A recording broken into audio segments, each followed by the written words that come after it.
Puji nama Tuhan, Shalom. Shalom. Selamat pagi buat kita semua. Semoga kita semua hadir pada hari dalam kondisi sehat. Begitu juga dengan teman-teman yang menyaksikan kami melalui channel YouTube Gosisi Makassar. Dan salam hangat juga dari kami Gosisi Makassar untuk teman-teman yang mendengarkan melalui radio yang terhubung dengan Yaski Network. Semoga kita senantiasa diberkati oleh Tuhan. Mari kita siapkan hati dan pikiran kita untuk menghadap Tuhan pada pagi hari ini. Mari kita nyanyikan pujian ini bersama.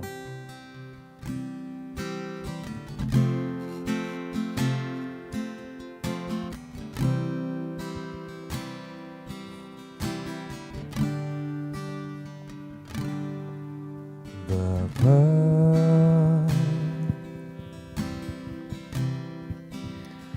Engkau sungguh baik, kasih-Mu melimpah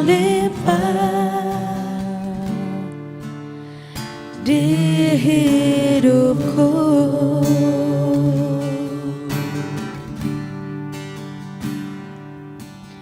Bapa,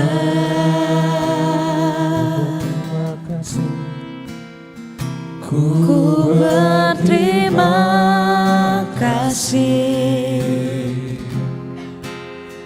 berkat-Mu hari ini yang Kau sediakan bagiku. Naikkan syukur, Ku naikkan syukurku buat hari yang Kau beri, tak habis-habisnya kasih dan rahmat-Mu. Selalu baru dan tak pernah terlambat pertolongan-Mu. Besar setia-Mu di sepanjang hidupku. mari kita nyanyikan lagu dari awal. Bapa Kau sungguh baik. Bapa, Kau sungguh baik. Engkau sungguh baik, kasih-Mu melimpah Hidupku, di hidupku.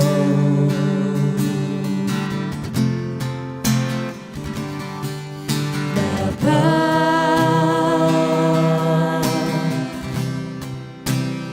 ku berterima kasih berkat-Mu hari ini yang Kau sediakan bagiku. naikkan syukur, Ku naikkan syukurku buat hari yang Kau beri, tak habis-habisnya kasih dan rahmat-Mu. Selalu baru dan tak pernah terlambat pertolongan-Mu. Besar setia-Mu di sepanjang hidupku. Ku naikkan syukurku buat hari yang Kau beri, tak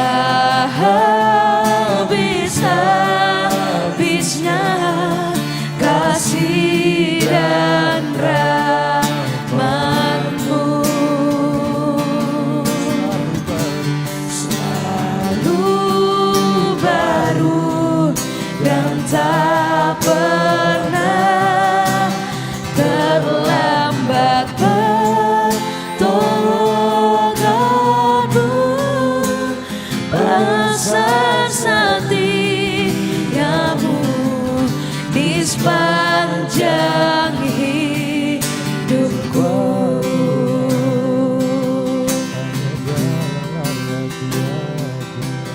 Besar setiamu Tuhan, selalu besar dalam hidupku.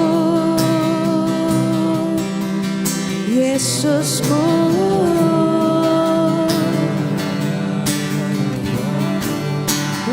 bahkan selalu baru, selalu baru tiap pagi menjelang. Oh, Yesusku, kasih-Mu selalu nyata dan selalu baru. Oh, dalam hidupku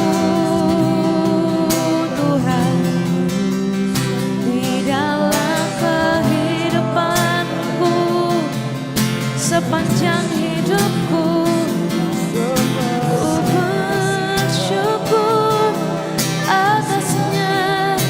Terima kasih buat kasih-Mu, buat penyertaan-Mu. Yesus, Engkau baik dalam hidupku. Yesus, Engkau teramat baik. Oh,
besar setiamu, besar setiamu, besar setiamu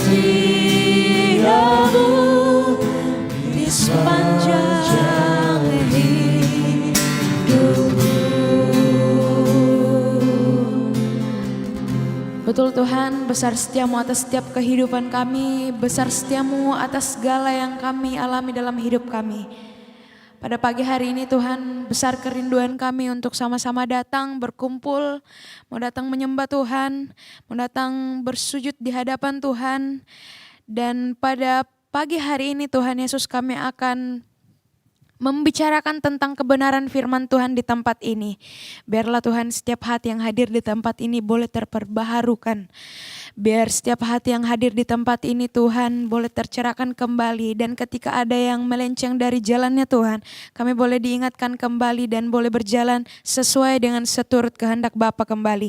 Ini doa kami Tuhan, jalannya diskusi kami, jalannya perbincangan kami tentang kebenaran firman Tuhan pada pagi hari ini, kami taruh ke dalam tangan Tuhan. Di dalam nama Tuhan Yesus yang siap memuliakan Tuhan dan siap menceritakan bagaimana Tuhan atas kehidupan kita, sama-sama kita katakan Amin. Shalom. Shalom. Puji nama Tuhan, sungguh luar biasa. Terima kasih teman-teman yang sudah bangun subuh-subuh, yang sudah mempersiapkan diri untuk sama-sama kita merenungkan sebagian kecil daripada kebenaran firman Tuhan pada pagi hari ini. Mungkin mana kamera ini yang menyala? Yang ini ya? Yang ini mungkin untuk Hari, Valdo, Elin. Ya, minggu depan saya jadwal lagi. Jangan sampai kita berkatnya Tuhan yang seharusnya kita dapat minggu ini, ya jatuhnya kalian tidak dapat. Malah minggu depan lagi. Jadi teman-teman yang tidak datang, nanti konfirmasi langsung ya sama Kak Esra. Biar kita juga sebagai pelayan-pelayan Tuhan disiplin. Pelayan-pelayan Tuhan yang memang punya kerinduan untuk datang ke hadirat Tuhan. Oke, shalom. Shalom. Sudah baca ayatnya? Sudah. Oke, mari kita baca kembali. Saya percaya kita sudah merenungkannya semua. Sama-sama kita buka kembali dan kita baca bersama dari Roma pasal 8 ayatnya yang ke-31 sampai ke-39. Kita akan baca mulai dari saya, nanti perputarannya dari Putra Blessing dan seterusnya. Roma pasal 8 ayatnya yang ke-31 sampai ayatnya yang ke-39 tentang keyakinan iman. Sebab itu, apakah yang akan kita katakan tentang semuanya itu? Jika Allah di pihak kita, siapakah yang akan melawan kita? Ia yang tidak menyayangkan anaknya sendiri, tetapi yang menyerahkannya bagai kita semua, bagaimanakah mungkin ia tidak mengaruniakan segala sesuatu kepada kita bersama-sama dengan dia? Siapakah yang akan menggugat orang-orang pilihan Allah? Allah yang membenarkan mereka. Siapakah yang akan menghukum mereka? Kristus Yesus yang telah mati, bahkan lebih lagi yang telah bangkit, yang juga duduk di sebelah kanan Allah, yang malah menjadi pembela bagi kita.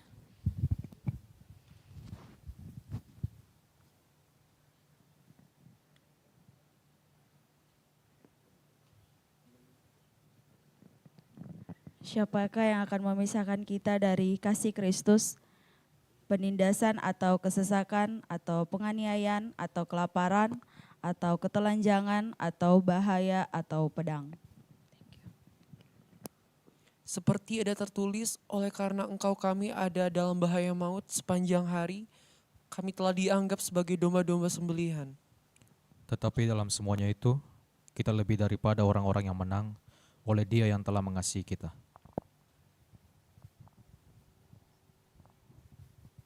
Sebab aku yakin bahwa baik maut maupun hidup, baik malaikat-malaikat maupun pemerintah-pemerintah, baik yang ada sekarang maupun yang akan datang,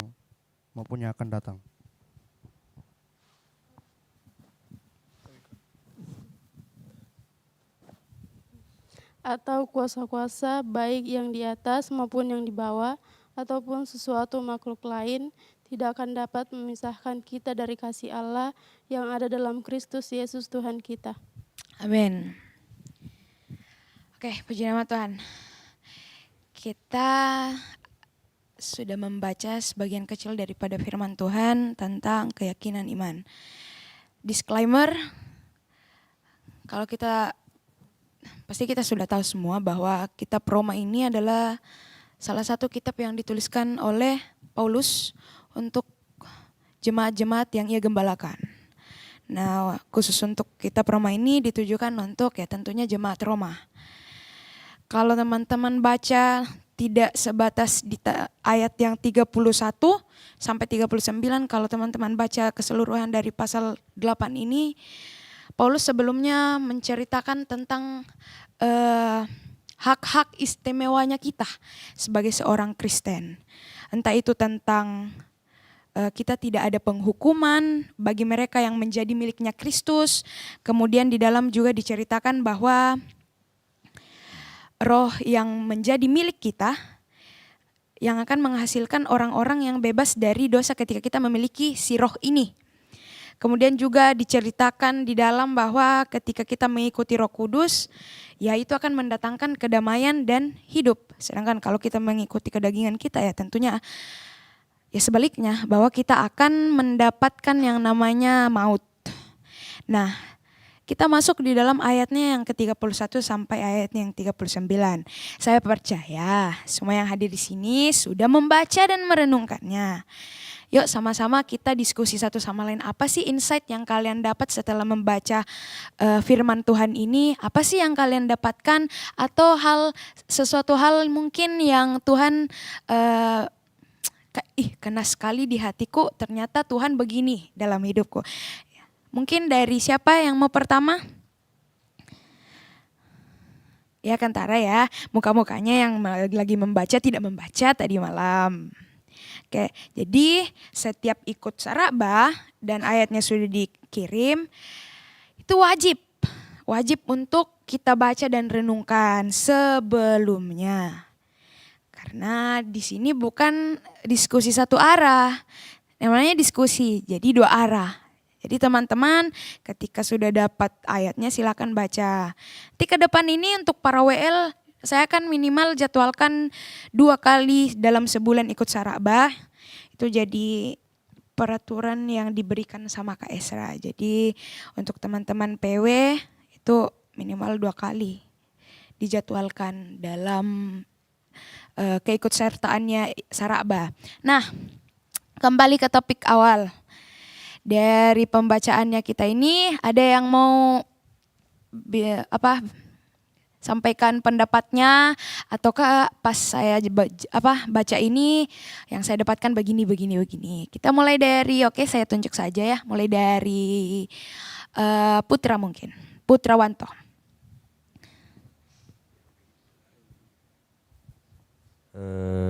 Jadi yang saya dapatkan di sini itu dari ayatnya yang ke 33. Siapa yang akan menggugat orang-orang pilihan Allah? Allah yang membenarkan mereka, siapakah yang akan menghukum mereka?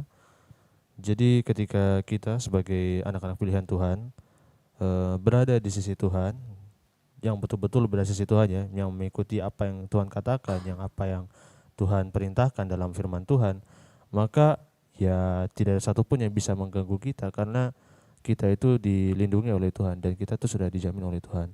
Dan tidak ada satupun yang seingat saya, tidak ada satupun peraturan di dunia ini yang bertentangan dengan apa yang firman Tuhan katakan. Dalam artian bahwa firman Tuhan itu mengajarkan kebenaran dan tidak ada aturan di belahan bumi manapun yang melawan atau bertentangan dengan hal-hal yang bersifat kebenaran. Walaupun mungkin kita akan diserang dari segala sisi ketika memberitakan atau bahkan menyaksikan kebaikan Tuhan, tapi di sini sudah ditekankan bahwa tidak ada satupun orang-orang pilihan Allah yang akan digugat.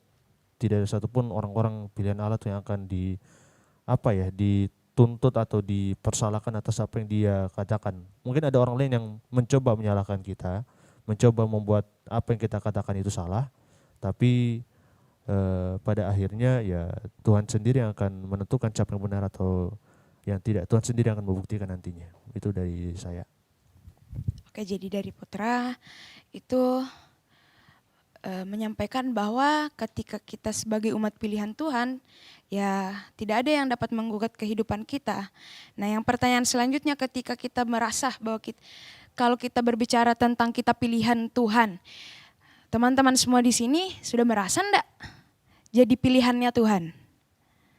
Kalau sudah merasa, kira-kira apa sih output yang bisa kulakukan atau apa sih yang kulakukan yang bisa dikatakan, oh saya ini adalah pilihannya Tuhan. Oh saya ini tidak bisa digugat siapa-siapa karena saya begini. Nah, itu yang jadi pertanyaan buat setiap kita. Sudah masuk kategori enggak pilihannya Tuhan ini kehidupannya kita? Itu yang menjadi tanggung jawab dan yang perlu kita perbaiki dalam hidup kita. Atau mungkin ada yang mau tambahkan atau ada hal baru yang didapatkan dari kebenaran firman Tuhan ini? Dari GG mungkin.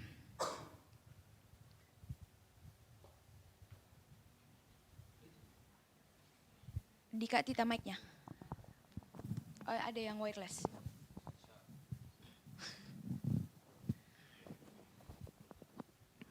Cik, oke. Komo di ayat 31. Kalau kita mau jawab pertanyaan yang ada di ayat 31, yang jika Allah di pihak kita, siapakah yang akan melawan kita?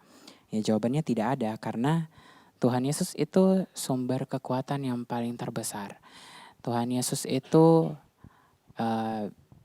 ya dia Tuhan yang maha kuasa. Kalau kita dihadapkan dengan segala persoalan yang mungkin dalam kehidupannya kita itu kita rasa sudah besar sekali, tidak bisa kita hadapi.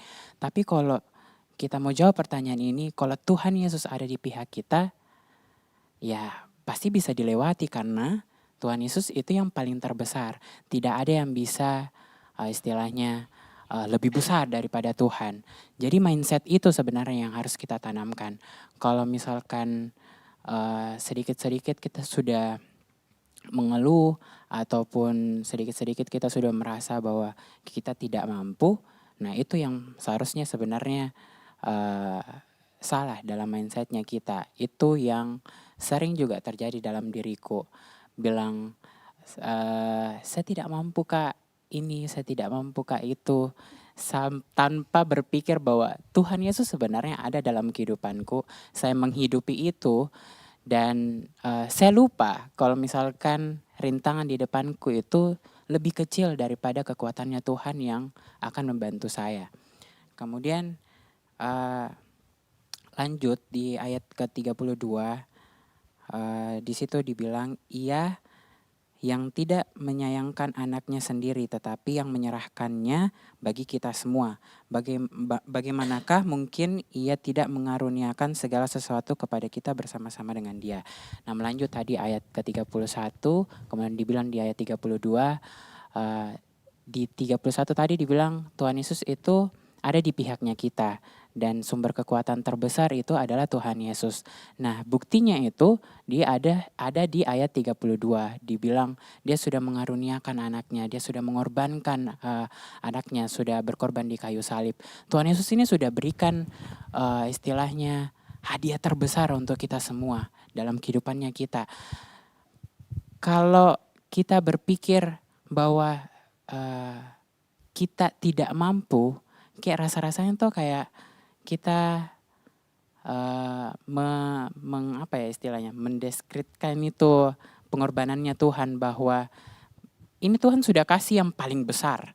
Masa untuk menghadapi sesuatu yang nilainya lebih kecil daripada pengorbanannya Tuhan ini kita tidak sadar, tidak mampu. Tuhan Yesus sudah korbankan jiwanya ini. Istilahnya kayak harga tertinggi lah begitu dalam kehidupannya Tuhan Yesus begitu. Tapi kitanya kayak ya kadang masih goyang sana sini. Karena itu karena lupa bahwa tidak ditaruh itu mindset bahwa Tuhan Yesus itu bersama dengan kita. Bahwa kita yakin dengan apa yang kita percaya kalau Tuhan Yesus bersama dengan kita bisa melewatinya. Begitu. Itu mah dulu. Luar biasa ya GG ya, kentara membaca ya. Tadi malam ya membaca, luar biasa. Sudah berapa artikel yang dibaca? Oh, puji Tuhan. Oke, lanjut. Mungkin ada lagi yang mau tambahkan dari GG atau punya pandangan sendiri? Pati? Oke, shalom. Kalau dari saya ini, saya notice di ayat 35 dan 36, itu ada lagu yang langsung terpikir, gue bilang, oh apa yang dapat memisahkanku dari kasihmu sahabatku. Jadi dalam ayat ini kan dibilang siapakah yang akan memisahkan kita dari kasih Kristus, penindasan atau kesesakan atau penganiayaan atau kelaparan atau ketelanjangan atau bahaya atau pedang. Seperti ada tertulis, oleh karena engkau kami ada dalam bahaya maupun sepanjang hari. Kami telah dianggap sebagai domba-domba sembelihan. Di ayat ini tuh langsung Kak berpikir bahwa firman Tuhan itu yang seperti lagu, kayak Tuhan itu ada kapanpun dan sepanjang hari kita apapun itu kondisinya. Mau kok dikasih ujian apapun itu Tuhan selalu ada dalam kehidupan kita. Nah bagaimana itu kembali lagi Nabi bilang GG, mindsetnya kita untuk memandang masalahnya kita itu. Dari sudut pandang mana kita bisa berpikir kalau misalnya masalah itu menjadi ringan sebenarnya kalau misalnya kita andalkan Tuhan, taruh Tuhan di situ bilang tidak terlalu berat ini masalah ku hadapi hari ini, ada Tuhan beserta dengan saya. Dari situ kayak ada sahabatku yang bisa beserta dengan saya untuk melangkah di hari ini. Di situ kayak berpikir Kak langsung, oh ternyata dalam kehidupannya kita sehari-hari kalau kita libatkan Tuhan, kalau kita andalkan Tuhan, at least pagi hari berdoa baru bilang mau Kak pergi lakukan aktivitas, Tuhan sertai, Tuhan lindungi, pasti Tuhan akan sertai kita, Tuhan akan lindungi kita meskipun ada masalah yang terjadi mungkin atau apapun yang terjadi dalam kehidupannya kita sepanjang hari itu, tapi Tuhan akan kasih kita pembelajaran di situ. Ternyata sepanjang hari ini ada pembelajaran yang bisa saya dapatkan untuk memperbaiki atau mengerti tentang kehidupannya sepanjang hari itu. Itu aja saya. Oke, jadi yang dijelaskan Pati itu tentang mentalnya kita itu menjadi seorang pemenang karena Tuhan menyertai kehidupannya kita. Itu yang jadi titik fokusnya Pati. Bahwa memang ketika kita menjalani kehidupan kita, ketika kita menjalani hari-harinya kita, dan kita tahu bahwa ada satu sosok yang menyertai kehidupannya kita, buat apa menjadi seorang yang mungkin memiliki mental yang pecundang atau mental yang memang bukan seorang pemenang. Malah yang perlu kita sama-sama pahami ketika kita menjalani kehidupannya kita, oh ternyata saya ini pemenang karena Tuhan yang menyertai hidup saya. Itu yang mau dijelaskan sama Pati. Oke, next. Kak William mungkin.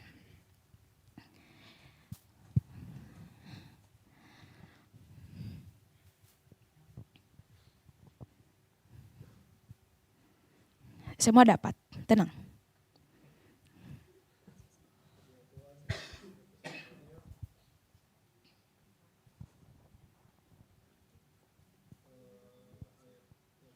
Menyala enggak mic-mu, Kak? Menyala enggak mic-mu? Haleluya.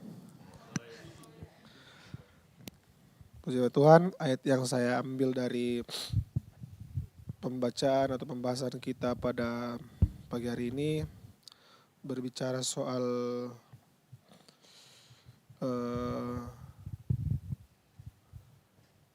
keyakinan iman di ayat yang ke-37.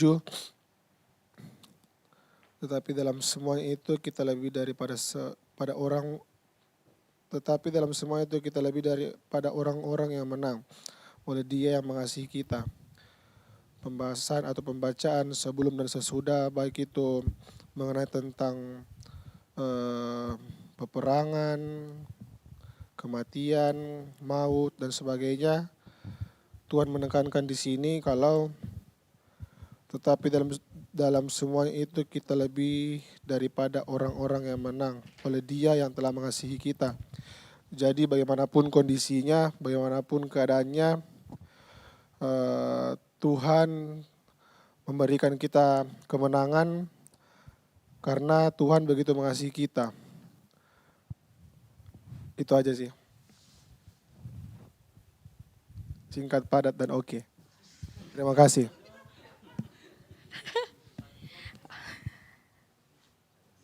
Oke, di ayat yang ke-37, tetapi dalam semuanya itu kita lebih daripada orang-orang yang menang oleh Dia yang telah mengasihi kita. Nah, kira-kira menurutnya teman-teman nih, apa yang menjadi ketakutan terbesarnya kita sebagai manusia?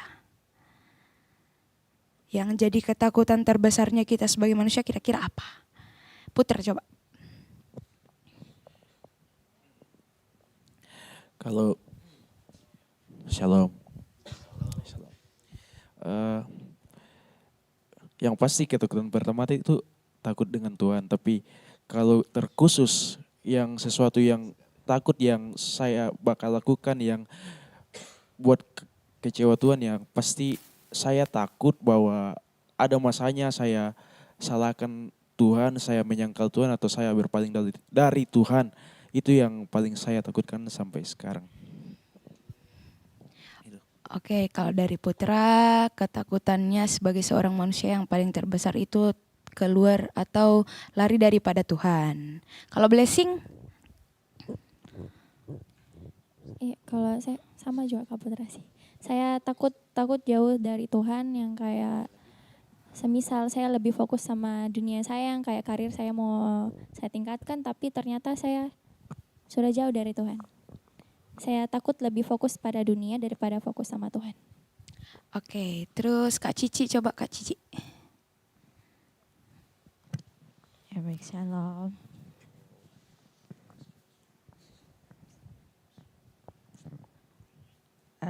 Kalau saya tuh mungkin Tuhan kan selalu di pihak kita.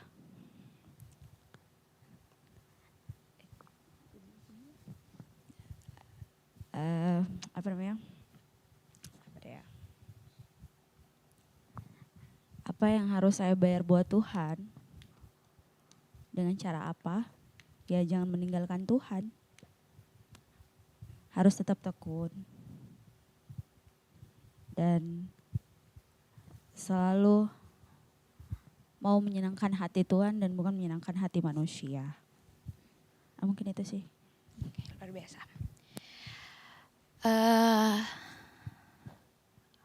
Sudah ada tadi pendapatnya teman-teman tentang apa yang menjadi ketakutan seorang manusia. Kalau mau ditanya secara fair to fair, kita itu takutnya apa? Ya takutnya kita mati. Ya enggak sih? Kita takutnya mati. Mungkin begini ya, kita biar firman Tuhan ini bisa menusuk kanan kirinya kita. Kalau kita mau bilang, oke, saya takut keluar dari jalannya Tuhan. Coba tanya kembali hatinya kita. Selama ini kita sudah rajin berdoa enggak? Selama ini kita ikut ibadah, enggak lihat HP enggak? Dengar firman Tuhan dengan baik enggak? Terus kita bilang, saya takut keluar dari jalannya Tuhan. Saya takut mengkhianati Tuhan. Nah sebenarnya yang kalau kita lihat dari sisi duniawinya kita ini, yang jadi ketakutan terbesarnya kita adalah mati. Siapa yang enggak takut mati? Atau ada dari teman-teman sekalian yang tidak takut mati? Saya pribadi sangat takut. Karena mungkin masih berpikir bahwa masih banyak hal yang perlu saya lakukan dan belum tuntas di dunia ini. Nah, itulah yang menjadi ketakutan utamanya kita sebagai manusia. Terus kalau ditanya kembali, kita perlu takut enggak sekarang dengan kematian? Kan yang jadi ketakutannya kita itu mati nih. Terus sekarang sebagai seorang Kristen kita perlu takut enggak dengan kematian? Apa alasannya? Kenapa kita tidak perlu takut tentang kematian? Coba Yudis. Kenapa kita tidak perlu takut akan kematian?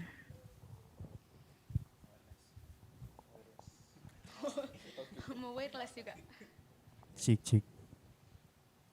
Kenapa kita tidak perlu takut dengan kematian itu? Bagi saya, ya seperti tadi dijelaskan Ayu, siapa sih yang tidak takut mati? Yang namanya maut itu, ya semua orang takut.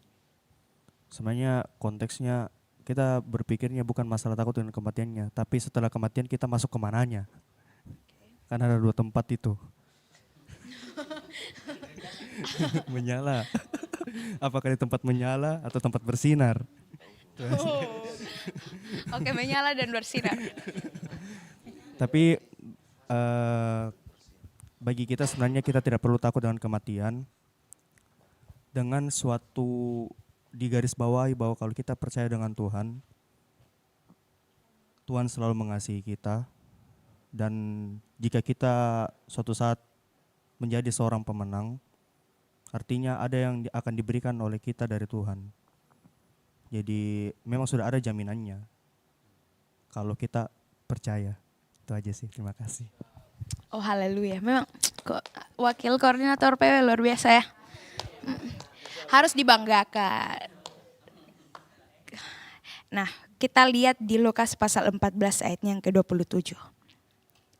Lukas pasal 14 ayat yang ke-27. Tolong putra besar, tolong bacakan Lukas pasal 14 ayatnya yang ke-27.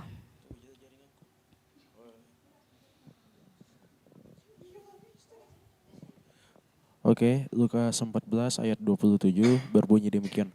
Barang siapa tidak memikul salibnya dan mengikuti aku, ia tidak dapat menjadi muridku. Amin. Oke. Kita seorang Kristen tidak perlu lagi takut terhadap kematian. Karena memang sudah dari awal sudah dibayar lunas. Kasihnya Tuhan buat kita itu sungguh-sungguh sudah sempurna. Bahkan sudah dibayar lunas di awal untuk kehidupannya kita ini. Nah, meskipun kita sudah dalam kategori seorang pemenang karena sudah dijadikan pemenang oleh pengorbanannya Tuhan, perlu diperhatikan di Lukas pasal 14 ayat 27. Barang siapa tidak memikul salibnya dan mengikut aku, ia tidak dapat menjadi muridku. Di meskipun sudah dibayar lunas di awal, yang awalnya kita mungkin sebelum kita jadi bagian, sebelum kita tahu bahwa ternyata Tuhan ini sudah membayar lunas kehidupannya saya, kita takut terhadap yang namanya kematian. Ya, kita menganggap bahwa hal terbesar yang akan menjadi ketakutan hidupku ini nantinya saya akan mati. Nah, mental seperti itu perlu kita singkirkan dan ambillah mental sebagai seorang pemenang. Seorang pemenang di sini kita tahu bahwa kita seorang pemenang, tapi bagaimana kita menghidupinya. Nah, di Lukas pasal 14 ayat 27 kembali lagi kita dicolek. Barang siapa tidak memikul salibnya. Nah, teman-teman, kita semua, saya pun juga itu dituntut untuk memikul salib Kristus. Contohnya bagaimana? Contohnya apa? Coba Andika. Iya. Ini yang perlu dipikul. Canda. Bisa ulangi pertanyaannya? Oke.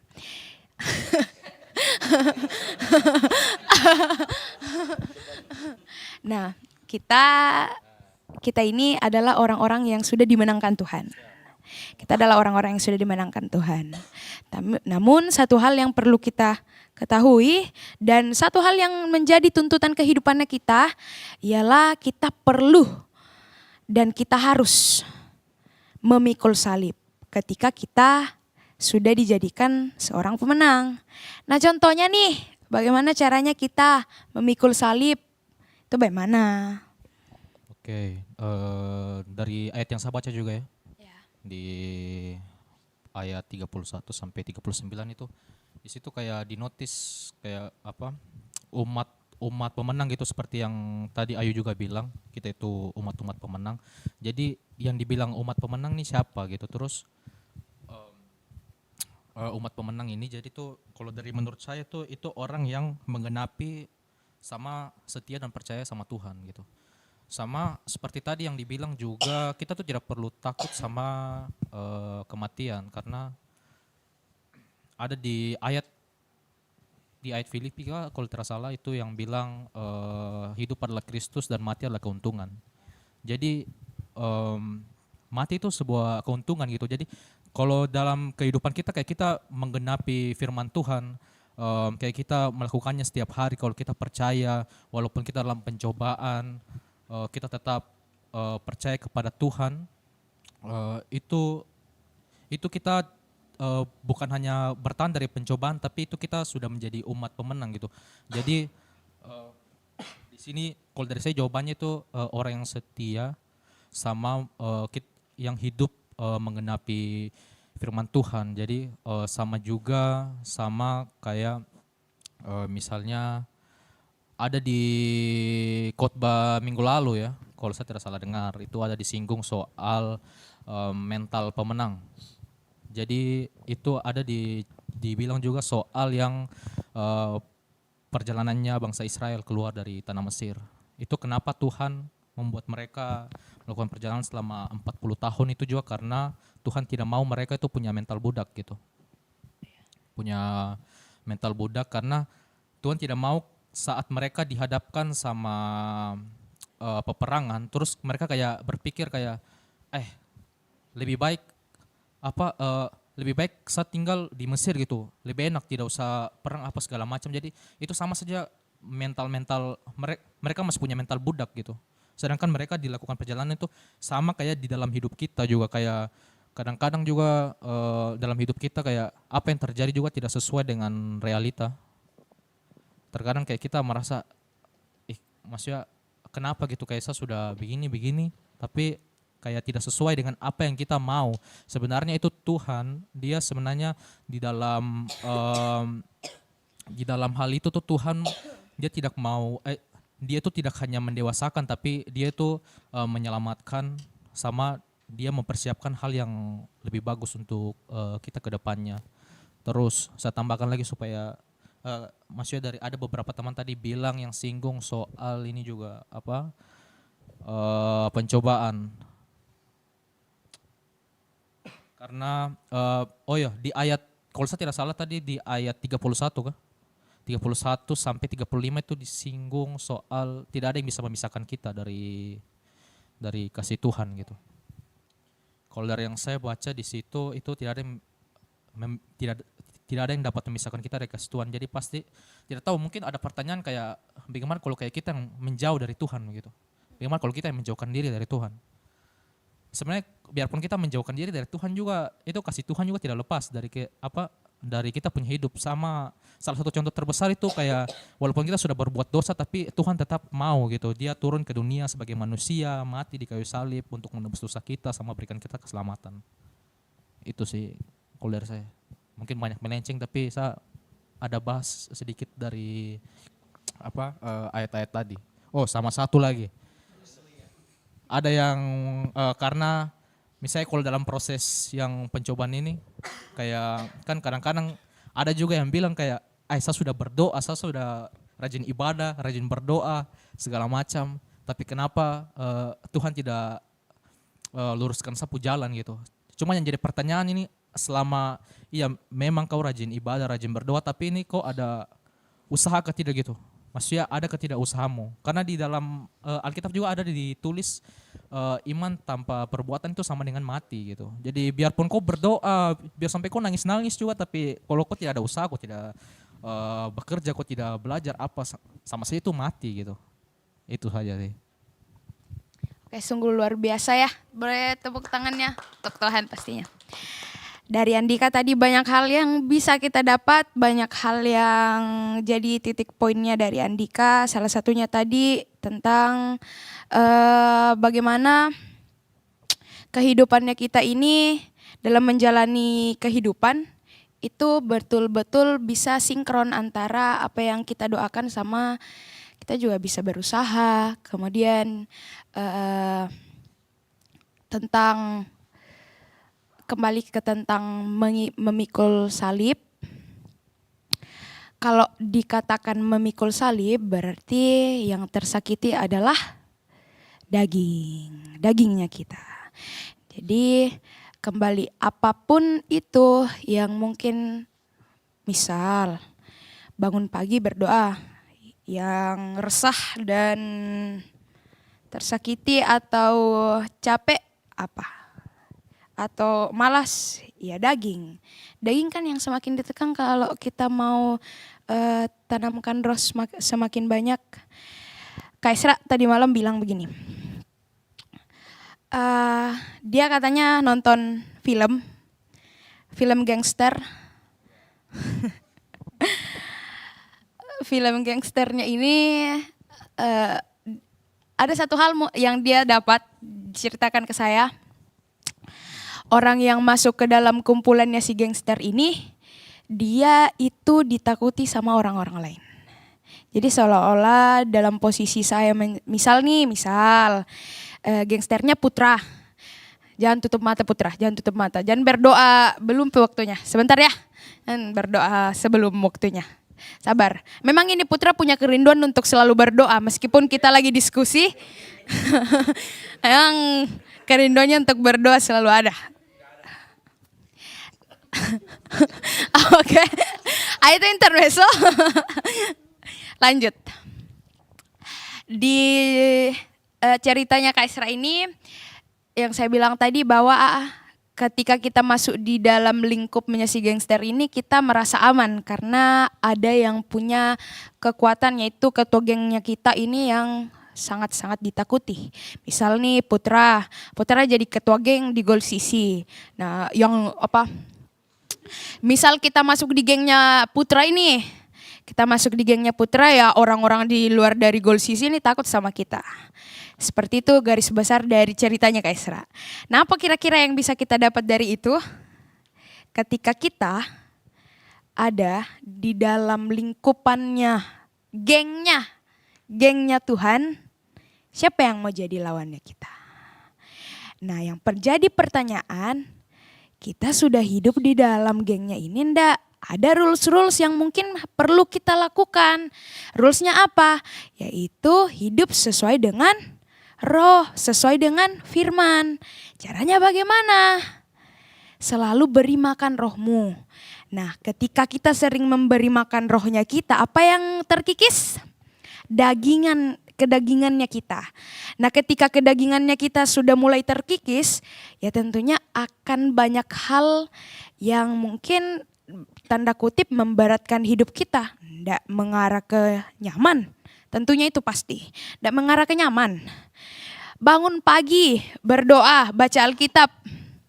Saya tipikal orang yang kalau membaca itu mungkin 5-7 menit saya sudah membaca itu saya mengantuk. Kayak yang dibilang Pastor Peter pas khotbah, jangan jadikan membaca Alkitab itu sebagai obat tidur. Oh, di PA ya? Oh ya, di PA. Nah, sebenarnya bukan jadikan bahan tidur, tapi inilah kedagingannya kita yang sebenarnya pada saat sudah mengantuk, pas baca Alkitab sudah mengantuk. Nah, disitulah pertempurannya antara daging sama rohnya kita diuji. Mau ikut dagingnya kita mengantuk, tidur, atau mau ikut keinginan roh pada saat itu melawan ngantuk dan terus membaca.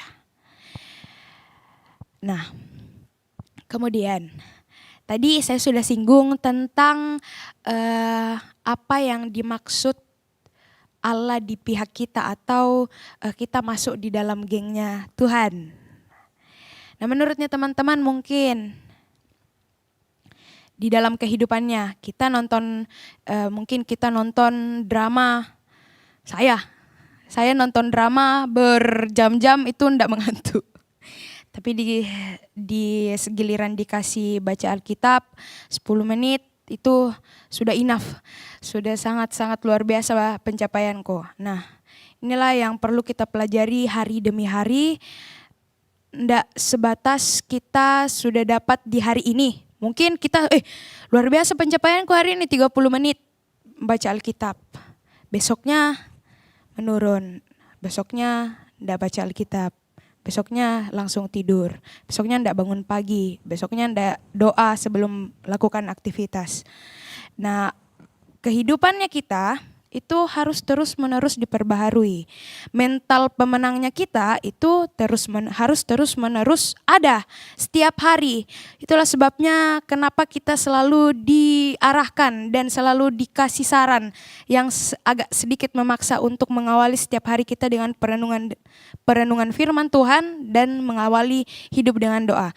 Karena setiap hari akan banyak perlawanan antara roh dan dagingnya kita.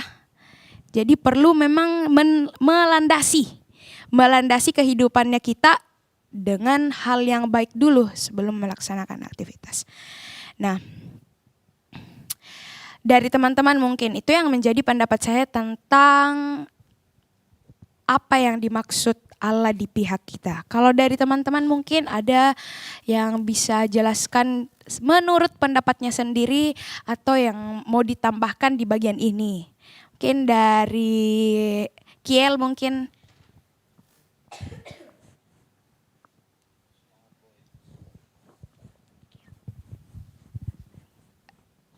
Apa maksudnya kalau Allah di pihak kita?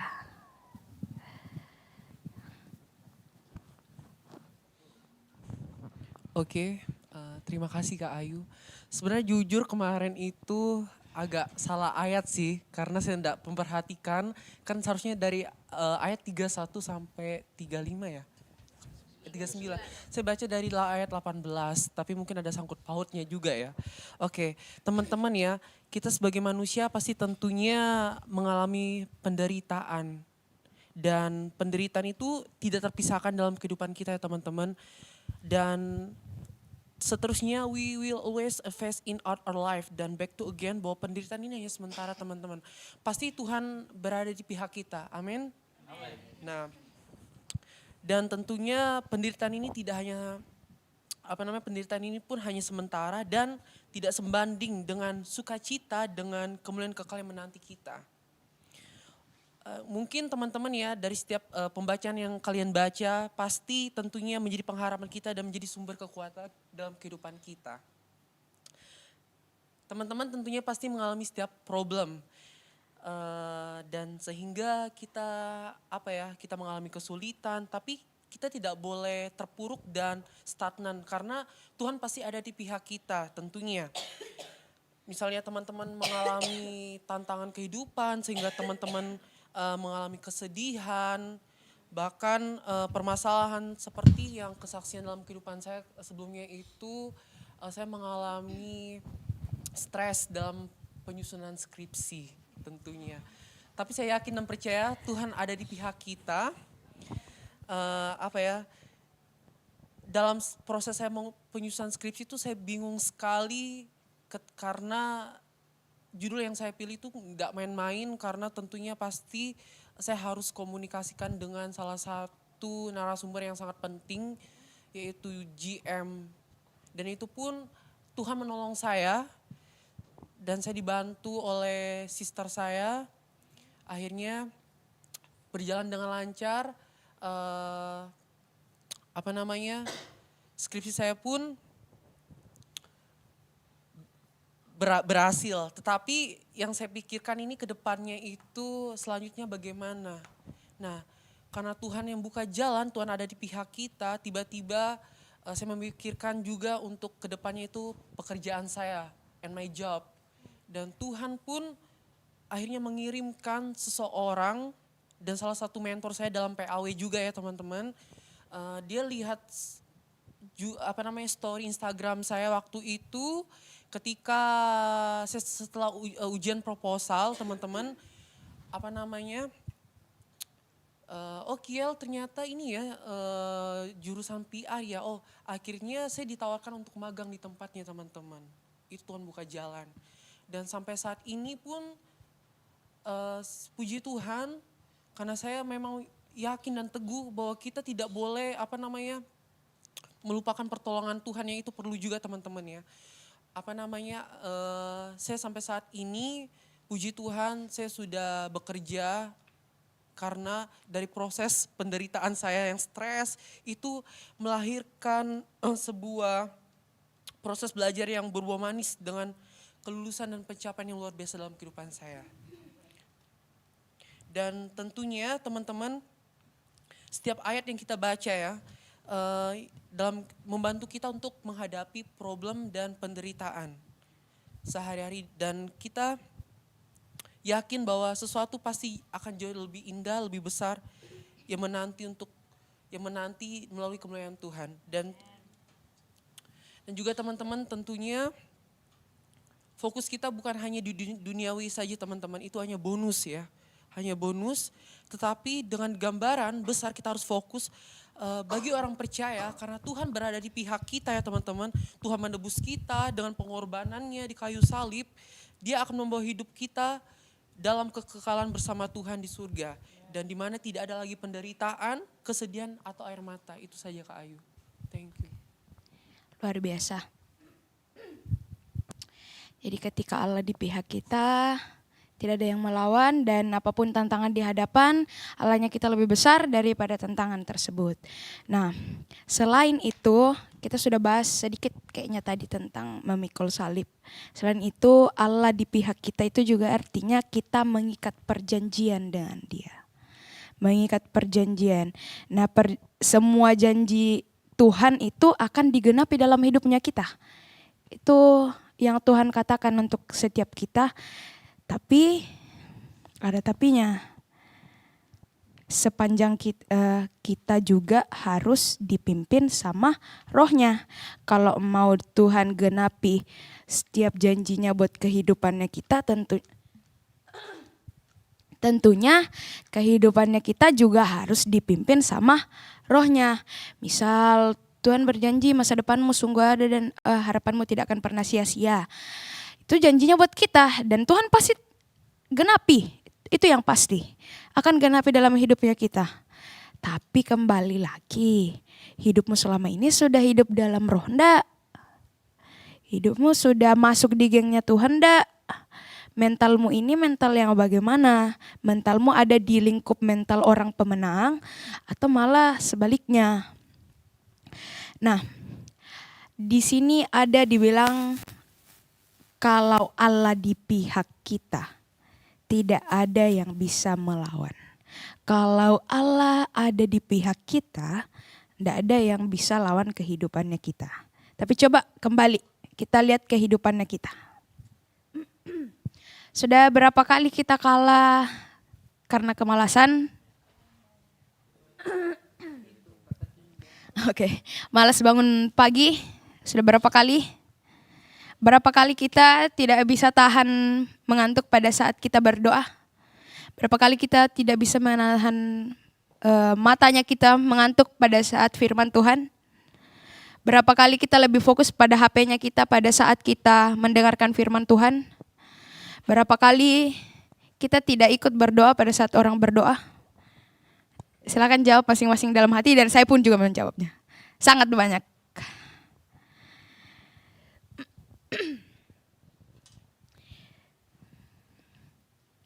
Nah, kira-kira dari teman-teman ada enggak yang mau disampaikan lewat diskusinya kita hari ini? Mungkin ada pengalaman pribadi atau pas saya mengerti tentang namanya mental seorang pemenang itu bagaimana di dalam kehidupannya saya, bagaimana. Nah, mungkin dari saya dulu kali ya.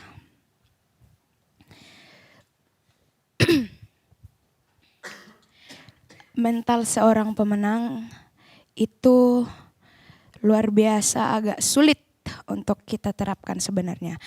Untuk kita terapkan ya, masalah berpikir sebagai seorang pemenang menurut saya itu gampang. Memikirkan bahwa saya ini seorang pemenang, saya bisa, dan saya bisa. Itu gampang. Cuman eksekusinya yang menjadi PR dan hal yang agak sulit untuk kita kerjakan.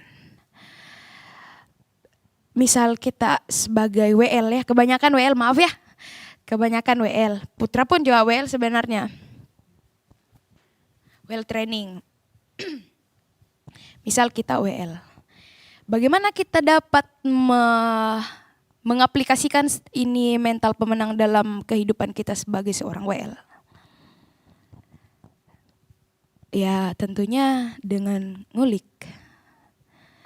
Tentunya dengan menguasai setiap lagu yang diberikan. Buat apa? Jangan sampai kita berpikir bahwa ketika kita ngulik ya untuk menjalankan rules yang memang ada. Ya untuk biar kita tidak dapat tekanan dari teman-teman yang lain. Sebenarnya yang perlu tuh kita semua sebagai WL-WL di tempat ini perlu tahu bahwa ketika kita ngulik itu aplikasi dari mental seorang pemenang. Kenapa? Ya karena pada saat kita ngulik apa yang ditekan? Dagingnya kita. Kita capek, kita ya mau dibilang juga capek, enggak terlalu capek juga. Cuman memang malasnya kita itu ya ditekan pada saat itu. Kembali lagi yang kita bicarakan yang di awal, bahwa ketika kita ada di dalam gengnya Tuhan, ketika kita berada di circle-nya Tuhan, tentunya kita harus hidup sesuai dengan roh. Nah sesuai dengan roh ini apa yang ditekan ya dagingnya kita. Ketika kita ngulik, bisa scroll TikTok, baring-baring, tidak perlu perhatikan suara musik, tidak perlu hafal lirik. Nah itu yang disenangkan apa? Dagingnya kita. Kalau kita ngulik, ya dagingnya kita yang tidak disenangkan. Tapi apa yang disenangkan pada saat kita ngulik sebagai WL? Tentunya Tuhan. Kita ada persiapan. Ini kembali ke kata persiapan teman-teman. Iman itu akan menghasilkan persiapan. Jadi ketika kita beriman ya tentunya kita sudah ada di dalam circle-nya Tuhan. Aplikasinya apa? Persiapan. Ya persiapan itu ya itu ngulik.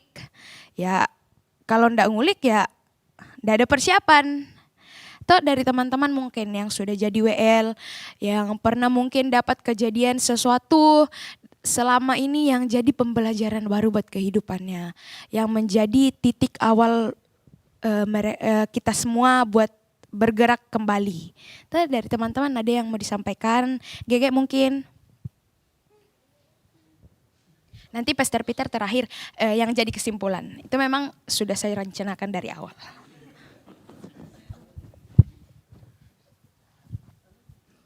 Tentang ngulik. Apa dia? Pembahasan ini sebenarnya kayaknya berkaitan dengan ayat berapa ya?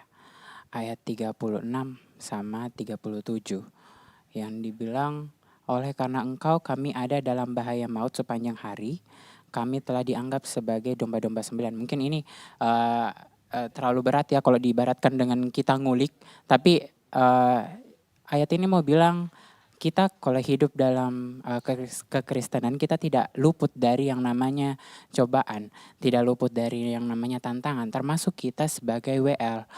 Ketika kita memang sudah menaruh hati kita untuk menjadi pelayan Tuhan sebagai worship leader, ngulik itu merupakan salah satu tantangannya kita. Salah satu bagian yang harus kita lakukan. Mungkin kita anggap bahwa itu hal yang remeh, mungkin sebagian kita menganggap itu biasa-biasa saja. Tapi apa sebenarnya yang mau Tuhan bilang lewat Dia menaruh kamu sebagai WL yang mengharuskan kamu juga untuk mengulik. Dia mau mengajar kita untuk lebih detail. Dia mau mengajar kita untuk lebih mempersiapkan diri kita dari segala hal gitu. Misalkan saya tipikal orang yang memang dari awal saya tahu diriku detail dan masalah ngulik itu bukan masalah yang berat untuk saya. Tapi ternyata di balik ngulik itu ada bagian-bagian yang juga saya harus perhatikan, termasuk seperti doa. Saya jujur pribadi, salah satu tolak ukurku kemarin kenapa juga mau kembali, mau mencari Tuhan, tiba-tiba datang ke Goal CC, itu salah satu masalah saya itu tidak bisa berdoa. Tidak bisa berdoa ini bukan berarti saya tidak bisa berkata-kata, itu juga termasuk, tapi saya tidak bisa tutup mata, saya tidak bisa fokus sama Tuhan, dan itu yang menurutku menjadi teguran sekali, bilang Kak, saya mau berkomunikasi sama Tuhan, tapi ketika mau bicara saja saya tidak fokus, itu bagaimana caranya? Kayak bukan berdoa ini menurutku. Makanya saya kemudian mencoba untuk mendekatkan Tuhan. Ternyata melalui menjadi pelayan di tempat ini, kemudian saya diharuskan untuk memimpin doa. Di situ saya belajar, di situ saya ngulik juga caranya doa bahkan. Kadang pun saya masih membaca ketika saya harus memimpin doa itu. Karena menurutku itu bagian dari rasa mau memberikan yang terbaik. Rasa bahwa saya peduli terhadap diriku dan terhadap jemaat gitu. Ketika saya tidak mau ngulik terkait dengan doa, saya bayangkan bagaimana nanti ketika jemaat ini mendengar doa saya. Ketika saya memimpin doa ini, bukan ya masalah tentang tampilan, tapi sebagai worship leader itu juga bagian dan tanggung jawab kita untuk membawa jemaat Tuhan itu merasakan hadirat Tuhan. Jadi itu sih termasuk proses yang Tuhan mau ajarkan ke kita, bagaimana kita mau jadi pribadi yang lebih baik. Tantangan dalam hidup kita itu dijadikan sebagai Tuhan untuk mencapai tujuan dan maksud yang ingin Tuhan nyatakan dalam kehidupannya kita. Kalau misalnya kita awalnya A, dia kasih kita cobaan, dia kasih kita tantangan A, B, C, supaya kita bisa mencapai tujuan awal yang mau Tuhan berikan. Kalau kata pendeta Jimmy kemarin, itu dia berikan pengibaratan kayak kita ini dimurnikan seperti perak. Jadi perak itu kalau mau dimurnikan, dia itu mesti dibakar, mesti diperhatikan, kemudian mesti dibersihkan secara baik-baik. Dan itu berulang-ulang-ulang. Nah seperti kehidupannya kita juga. Kita ini dalam proses untuk, menjernihkan, menyucikan, dimurnikan gitu. Kita ini dalam proses dimurnikan oleh Tuhan. Kita diberi cobaan, kita diberi tantangan. Nah itu yang akan membuat kita lebih murni istilahnya. Membuat kita menjadi pribadi yang jauh lebih baik lagi. Nah pertanyaannya, sampai kapan kita mau dimurnikan sama Tuhan? Dalam proses memurnikan perak itu, pengrajin itu bakal berhenti kalau misalnya dia sudah melihat pantulan si pengrajin itu dalam peraknya. Jadi kapan Tuhan akan berhenti memberikan cobaan atau memberikan tantangan terhadap diri kita? Ya ketika Tuhan sudah melihat gambaran dirinya dalam kehidupannya kita.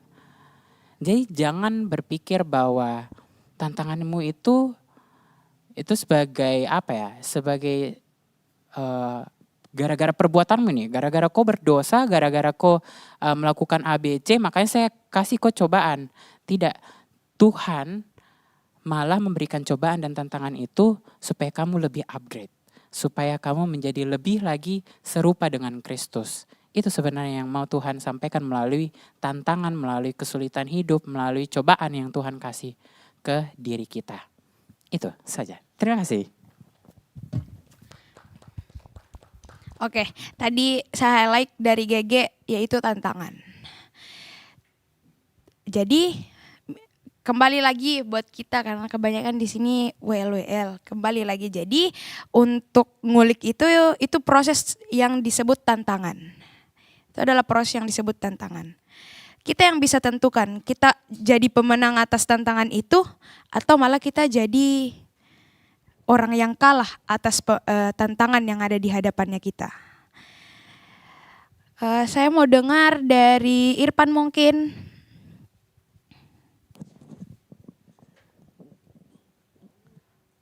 Kalau dari saya itu kan ini masalah ngulik karena kita para WL ini.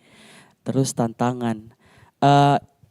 Dalam kehidupanku, enggak tahu kenapa setiap Kak dikasih tanggung jawab untuk jadi WL, itu kayak langsung Kak terbesit bilang, oh saya lagi berarti saya harus ngulik dari hari pas keluar jadwal baru keluar lagu sampai hari Sabtu. Karena di situ latihan toh, di situ geladinya. Kembali lagi dalam kehidupannya teman-teman, kalau pribadiku itu kayak ngulik itu adalah satu tanggung jawab yang harus kita emban. Itu ya pikir saja ini tanggung jawab yang Tuhan kasih. Tuhan sudah kasih kok banyak hal yang terjadi dalam kehidupanmu. Bagaimana caramu untuk berterima kasih, bersyukur begitu ya. Datang ke Tuhan, datang ke tiap hari berdoa baru kayak dikasih ke pelayanan baru ndak ngulik kok, itu kayak satu tanggung jawab yang bukan tanggung jawab sih menurutku. Itu satu kesalahan yang fatal menurutku kalau misalnya kau tidak bisa melaksanakan itu tanggung jawab dengan baik. Jadi dalam kehidupannya kita, kalau misalnya kita melakukan betul-betul itu yang namanya tanggung jawab, ada impact baliknya dalam kehidupannya kita. Jadi kembali lagi, kalau misalnya soal ngulik, buat teman-teman sekalian, ngulik itu bukan cuma satu hari. Pernah Kak dapat Pastor Peter, itu betul-betul Pastor Peter di keyboard itu ngulik betul-betul, yang ngulik sendiri, mati lampu jadi Pastor Peter dia sendiri ngulik di situ Kak berpikir langsung, gue bilang seorang Pastor Peter saja yang maksudnya notabene-nya jago sekali main keyboard, haleluya, jago sekali main keyboard, masih ngulik pi. Nah kita ini maksudku dalam konteks kayak masih belajar, masih dituntut untuk sampai ke tahap yang betul-betul yang memurnikan lah istilahnya Gege tadi. Itu ayolah cobalah teman-teman cross check dirinya teman-teman sekalian. Bagaimana caranya teman-teman ngulik seperti memang Kak Esra. Kalau belum tahu ngulik, tanya langsung ke Esra atau tanya yang senior-senior di perwelan di Gold CC. Pasti mereka akan kasih tips and triknya bagaimana caranya ngulik. Itu sih kalau dari saya tentang ngulik yang kita bahas pagi ini. Kenapa Gege? Oke, itu dari Pati. Terus ada lagi yang mau tambahkan dari Putra, coba. Putra, kalau Putra besar, kalau Putrawanto Putra kecil. Baik, tes. Oke, kebetulan belum pernah jadi WL di atas mimbar, tapi kalau ground sama yang barusan? Oh, mission ground. Nah, seperti yang dikatakan ngulik. Pas di rumahnya Kiro, karena aku bilang, sorry ini kayak serah Kak Peter. Mungkin memang keraginganku lagi memang membludak waktu itu. Tidak weh. Nah, begini. Kan waktu itu saya dikasih kepercayaan buat jadi WL ground kan. Nah, saya kayak bilang, ground gini, nantilah Hamin 1 baru kita apalah begitu kan. Nah, bukan Hamin berapa, tapi berapa menit atau berapa jam baru pilih lagu atau apa segala macam. Nah, cek per cek, tidak ada persiapan. Di rumahnya Kiro, pas lagu cepat, saya sok-sok minta ambil nada ke Kenneth. Jadinya salah, kita anak ya. Itu lagi PR buat saya. Bilang, itu pimpin jemaat memang maksudnya ya jemaat. Itu bukan sesuatu yang mudah, bukan sesuatu yang bisa langsung-langsungkan saja atau tanpa persiapan. Karena di sini kita, maksudnya para WL, pemimpin pujian itu pimpin jemaat buat menghadap Tuhan. Bukan sembarang mau memuji siapa, tapi kita mau puji Tuhan kita. Jadi semua harus dipersiapkan dengan matang. Dan kejadian lagi, Kak Esra kasih kepercayaan pas Fusion Ground. Nah, saya panik tiba-tiba karena kan saya bilang mau Kak duduk manis di sini. Semanis itu Putra. Ya, Semanis itu. mau puji Tuhan pas Fashion Ground. Tapi tiba-tiba Kak Esra, Putra, kau ke sana siapkan lagu 2. Kau pimpin. Nah, pertama ragu mau Kak, pertama saya ragu. Pas ke bawah anak, ayo kau enggak bisa kayak ini tiba-tiba sekali nih. Tapi aku bilang, kalau Tuhan sanggupkan, enggak ada yang mustahil. Enggak omong kosong ini, memang aku bilang dalam hatiku asik. Dan puji Tuhan ya sedikit lancar ya. Tapi Sedikit. Banyak enggak lancar ya. lancar puji Tuhan meskipun masih banyak yang Salam-salam itu hari. ya itu masih kaku banget karena ya pertama kali kayak banyak sekali orang mau dipimpin jadi saya masih grogi dan ya kembali lagi saya, soal ngulik ya apa ya memang perlu diperhatikan baik-baik dan tidak bisa apa ya dianggap remeh begitu. Karena kita ini mau menghadap Tuhan, kita mau menyembah Tuhan bukan sesuatu yang maksudku sepele begitu. Jadi ya semuanya itu perlu persiapan. Sekian dari saya. Selanjutnya mungkin, pakai mic ya. Selanjutnya saya mau dengar suaranya Putra kecil.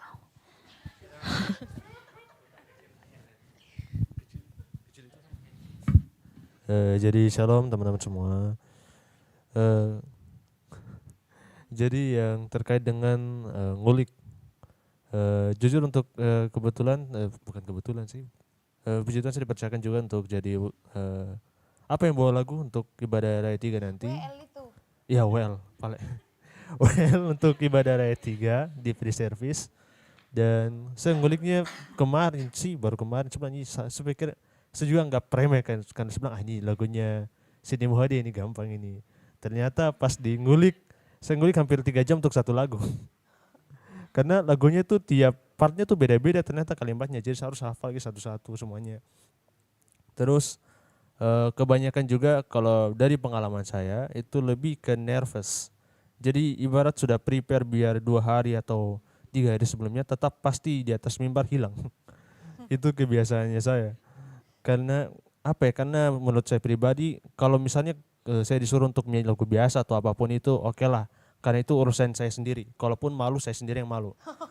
Kan kayak gitu kan. Tapi kalau misalnya kau ngulik itu bukan urusanmu individu, kau punya urusan dengan Tuhan. Misalnya kau tidak prepare dari awal sampai hadirat Tuhan tidak turun itu kau punya salah kalau menurut saya pribadi. Jadi harus everything to di prepare sebaik mungkin. Itu sebagai wujud penghargaanmu kepada Tuhan dan juga apa ya supaya kau tuh tidak membuat orang lain dirugikan. Jangan sampai hadirat Tuhan tidak turun gara-gara kau. Itu yang saya pikirkan. Jadi saya biasa paniknya di situ. Saya takutnya jangan sampai saya tidak siap dan pemikiran seperti itu yang bikin saya kayak takut untuk misalnya apa ya setiap ditunjuk saya pasti kayak panik sendiri kalau misalnya apa ya diminta untuk jadi worship leader satu. Yang kedua kayak tadi juga kayaknya saya ada lupa satu poin untuk apa tadi pada saat awal ibadah kayaknya saya lupa untuk doa deh firasat dan itu apa selalu overthinking kalau begitu kayak semua apa sih yang salah ini kayaknya ada yang salah hal seperti itu yang saya bilang ini kayaknya tidak prepare kayak kurang prepare juga even kembali lagi grogi itu yang kadang-kadang mengacaukan kita. Jadi preparation itu kayak bukan hanya kau hafal lirik saja tapi mempersiapkan mentalmu juga supaya jangan sampai kau tidak fokus ataupun hal-hal yang hal-hal simpel buat kau tuh menjadi lupa akan semua hal. Itu bagian dari preparation juga yang dulu saya ingat sekali Pastor Peter bilang itu supaya awal training WL itu preparation tuh hal yang penting untuk menjadi seorang worship leader. Jadi everything menurut saya pribadi bukan hanya menghafal lirik tapi persiapan mentalmu juga dan itu pasti butuh waktu yang agak lama. Dan mungkin itu dari saya. Oke, terima kasih Putra. Tapi sedikit ya, tadi ada disinggung sama Putra dan Putra besar juga mengiyakan. Sebenarnya nanti Pastor Peter perbaiki di akhir karena memang saya sudah rencanakan Pastor Peter yang conclusionnya. masalah hadirat Tuhan ya. Itu bukan tanggung jawabnya WL. Itu yang perlu kita tahu sebagai seorang WL ya. Hadirat Tuhan bukan tanggung jawabnya kita. Yang jadi tanggung jawabnya kita, kau rasakan hadirat Tuhan atau tidak? Ke pribadimu sendiri.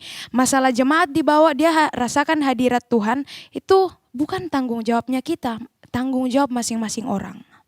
Cuman yang dituntut dari kita WL itu ialah bagaimana kita membawakan, membuat sistematis dari setiap lagunya kita itu boleh baik adanya. Baik adanya, kita bisa hafal lirik, kita tahu mau dibawa arah kemana, kemudian kita tahu vibes lagunya ini kita mau bawanya kemana, itu yang jadi tanggung jawabnya kita. Saya enggak tahu, kayaknya sudah berapa kali saya katakan yang menjadi kegagalan terbesar kita WL, menurut pribadinya saya ketika kita tidak rasakan hadirat Tuhan ketika kita pimpin pujian. Itulah yang jadi kegagalan terbesarnya kita sebagai WL. Bukan masalah kita tidak hafal lirik, bukan berarti saya mengesampingkan yang namanya sistematis atau penghafalan lirik atau penguasaannya kita terhadap suatu lagu, tapi yang menjadi kegagalan terbesarnya kita ketika kita jadi orang yang memimpin pujian di atas, menjadi worship leader, itu ketika kita tidak rasakan apa-apa. Kalau jamaannya Tuhan, terjadi buat jemaat Tuhan tapi kita tidak ada apa-apa. Kita sebatas jalankan prosedur. Itu yang jadi kegagalan. Bukan masalah kita tidak bisa ciptakan hadirat Tuhan. Sering sekali saya dengar Pastor Peter biasa bilang, itu bukan salahnya WL di atas. Kita tidak rasakan hadirat Tuhan. Oh, WL-nya di atas ini kurang membawa hadirat Tuhan, tidak bisa membawa hadirat Tuhan. Tidak, itu tanggung jawab masing-masing. Kerinduannya kita untuk menyembah itu masalah pribadi, bukan masalahnya WL di atas. Tapi yang jadi tanggung jawabnya WL ya tentunya bagaimana kita bisa memimpin dan membawa jemaat-jemaat Tuhan masuk ke hadirat itu. Kita yang bertugas memimpin. Tapi kalau mereka tidak mau masuk, ya itu bukan tanggung jawabnya kita. Nah tadi Putra ngangguk-ngangguk mi juga, Putra besar. Itu pemikiran yang salah ya. Mungkin bisa dikatakan bukan sepenuhnya tanggung jawab. Itu lebih tepat mungkin. Bukan sepenuhnya tanggung jawabnya WL bahwa jemaat-jemaat Tuhan yang di bawah harus merasakan hadirat Tuhan. Tapi yang menjadi tanggung jawab penuhnya kita, kau rasakan hadirat Tuhan atau tidak. Dan itu yang kembali saya bilang tadi, kegagalan terbesarnya kita sebagai WL ketika kita tidak merasakan apa-apa. Ketika kita memimpin pujian. Bayangkan ketika kita menjadi pemimpin pasukan, malah kita yang tertinggal dalam kasus ini. Kayak orang sudah masuk ke dalam bentengnya lawan, orang sudah masuk ke dalam suatu kerajaan, kita masih stay di depan. Kita tidak bisa masuk. Karena apa? Karena kita tidak bisa merasakan, kita tidak bisa. Kita yang mau bawa pasukan, kita yang tidak bisa masuk. Nah, itulah yang menjadi suatu kegagalan yang menurutnya saya. Nanti Pastor Peter lengkapi. Oke, kita lanjut mungkin dari Kiel. Dari Kiel, kira-kira sepengalamannya Kiel pada saat ngulik, ada mungkin pengalaman-pengalaman yang bisa dibagikan buat teman-teman di sini. Begitu, kayak saya pernah diperhadapkan dengan satu lagu yang sangat susah, kemudian begini-begini, begitu. Oke, thank you Kak Ayu, puji Tuhan.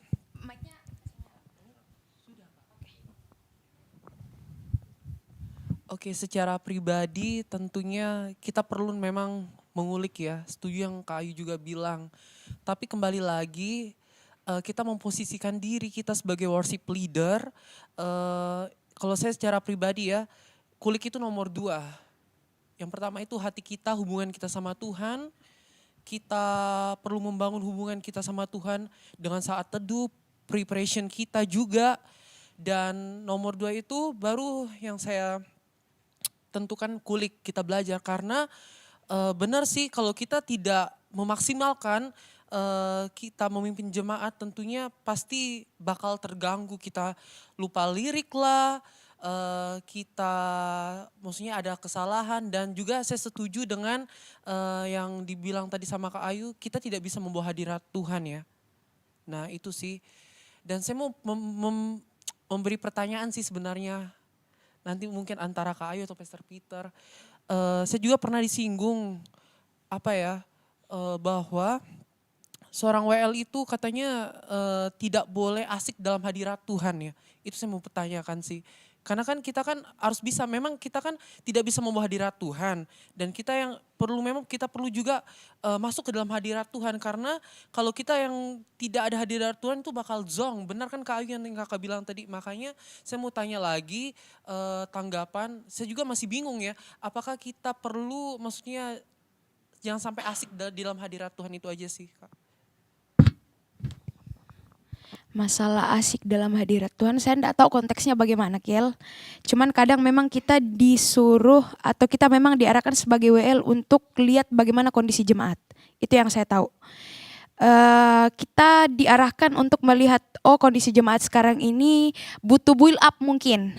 Atau kondisi jemaat sekarang ini lagi bosan-bosannya, jadi perlu apa untuk bisa kita build up mereka. Jadi kita sebagai WL, namanya juga seorang pemimpin, tahu apa yang harus dilakukan untuk yang kita pimpin ini.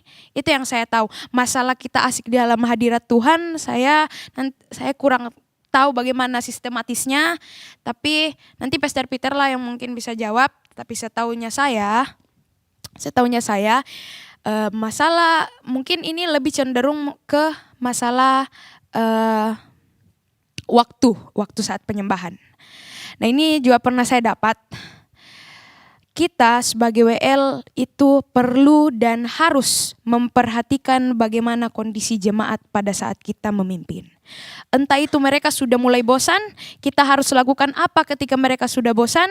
Entah itu mereka sudah menguap, kita juga harus tahu apa yang harus kita lakukan. Nah inilah yang menjadi tugas seorang WL.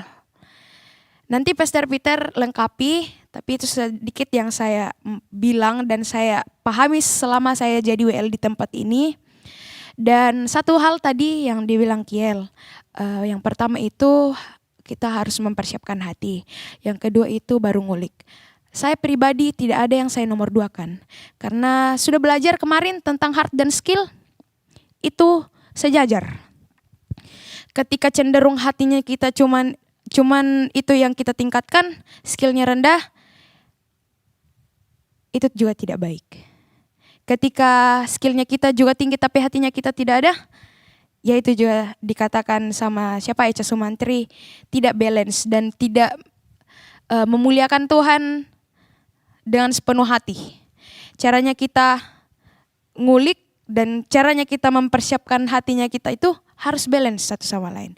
Heart and skill. Kalau dibilang dalam satu kesatuan 100%, ya keduanya harus 50-50 dalam satu kesatuan itu. Ya kalau mau dibilang 100-100, harus keduanya. Jadi itu yang saya pahami dan itu yang perlu kita tanamkan juga dalam hatinya kita. Bahwa tidak ada yang bisa dinomorsatukan, bahwa cuman hati yang kita nomorsatukan, skillnya kita tidak.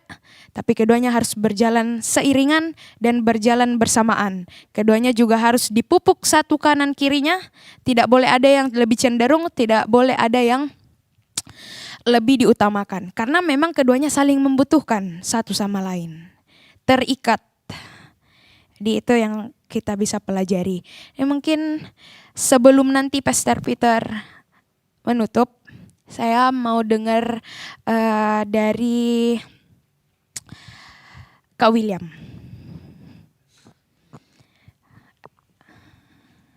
Ya masalah kayak begini, mental pemenang. Toh kita sudah bahas tadi tentang mental pemenang. Kira-kira bagaimana di bagian ngulik atau jadi WL-nya Kak William?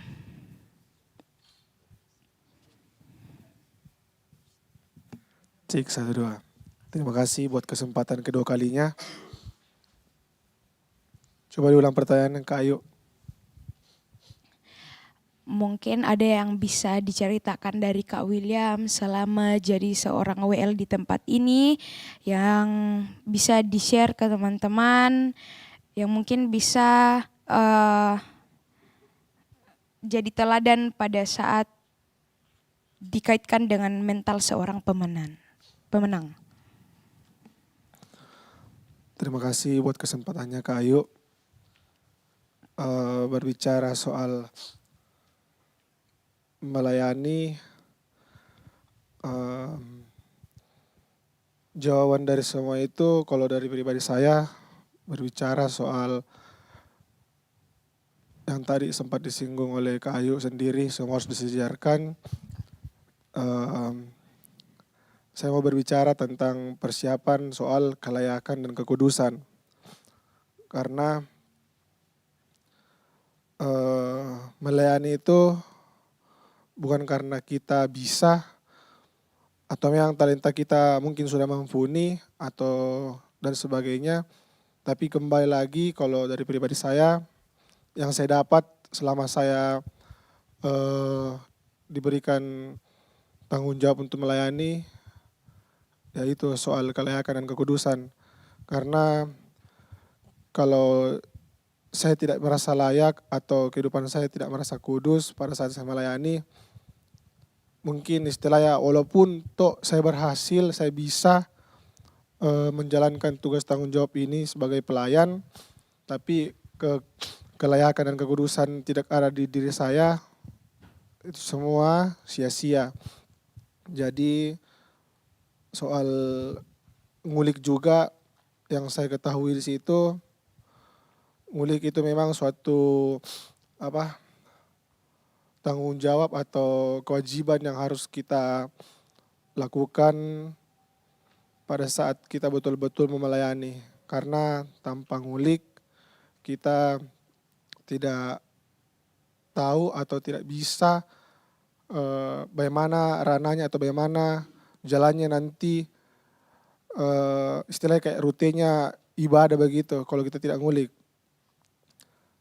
Jadi yang saya mau tekankan sekali lagi, kalau dari saya pribadi, apalah arti pelayanan kalau kehidupan kita tidak memiliki kekudusan dan kelayakan. Jadi selalu saya minta kepada Tuhan,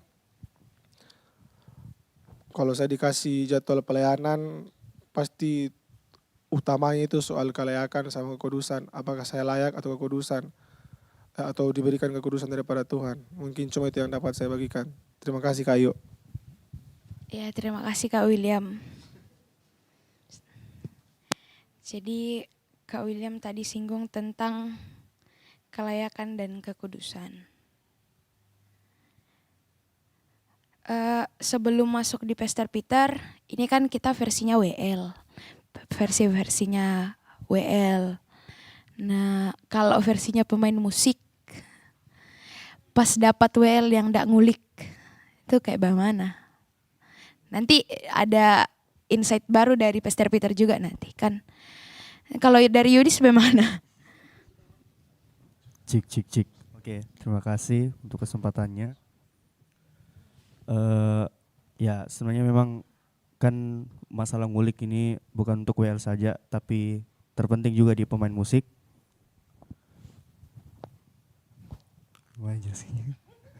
Oke, begini saja. Pastor Ezra pernah bilang saat saya masih pra-pelayan di P3 dan pernah juga disinggung dalam grup, kalau kita tidak ngulik sama halnya kita tidak tanggung jawab. Kalau kita tidak tanggung jawab, ada seseorang yang dirugikan. Seseorangnya itu siapa? Ya tim PAW yang sudah ngulik. Teman-teman yang sudah ngulik susah payah. Saya juga pernah sharing dengan beberapa tim pemain musik. Ya bahasa kasarnya mohon maaf. Betapa sakit hatinya itu jika mungkin contoh di pemain musik sudah ngulik. Bahkan ada ngulik sampai 1 harian. Tadi sempat disinggung sama Pati juga. Pastor Peter juga pernah ngulik sampai beberapa jam.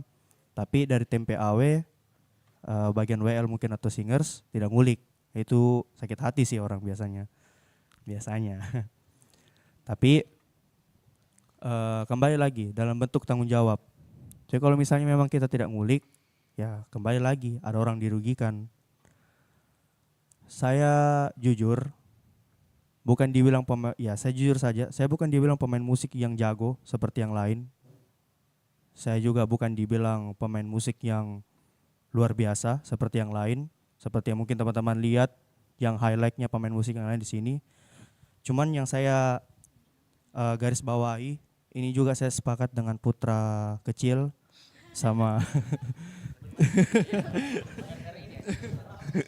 putra kecil sama Pati. Satu hal yang membuat saya bersyukur bisa bermain di atas sana dengan Mikey. Yeah. Oke, Mikey. Sudah lama tidak bertemu. Itu adalah saya bergantung semua pada Tuhan. Jadi selama saya bermain di atas sana, walaupun kadang saya ngulik ya, sudah ngulik, tapi jujur kadang juga masih ada salahnya. Saya hanya berserah sama Tuhan, saya hanya bergantung pada Tuhan dan saya tidak berharap lebih dari talenta. Kenapa saya bilang seperti ini? Kalau misalnya saya bergantung sama Tuhan,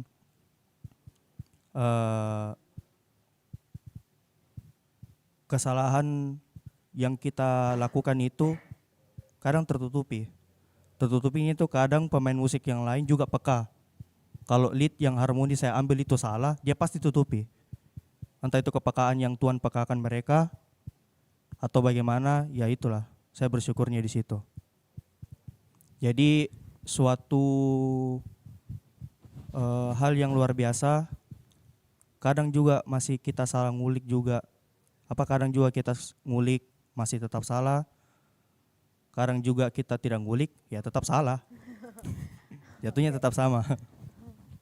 Makanya itu yang saya bilang, kelayakan kita sebagai tim pelayan, entah itu dari tim WL, singers, dan pemain musik, adalah bagaimana kalau kita caranya bergantung pada Tuhan. Kalau soal hadirat Tuhan, it's okay. Tadi saya setuju dibilang Kayu, bukan suatu hal yang harus kita paksakan diri untuk membawa jemaat Tuhan lewat mungkin permainan musik saya, Pastor Peter, dan teman WL yang lain untuk mereka bisa kayak serius masuk dalam hadirat Tuhan. Itu kan tergantung pribadinya mereka masing-masing. Tapi dari kitanya, kalau kita memang mau sungguh melayani Tuhan, urusan masalah talenta itu belakangan. Bagi saya sih, ya bagi saya pribadi itu belakangan. Karena mau talenta sebagus apapun pasti tetap salah. Tapi kalau kita bergantung sama Tuhan, lewat Dia yang memberikan kita talenta, Dia yang arahkan kita. Ya, tapi sekali lagi yang saya mau bilang, tetap ngulik. Enjoy for ngulik. Anjay. Makasih. Oke, nanti kita cut.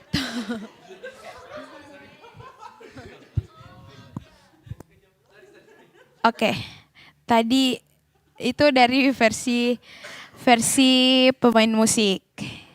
Sudah dengar bagaimana pendapatnya? Bagaimana pendapatnya pemain musik ketika kita tim PHW, khususnya singers dan WL tidak ngulik.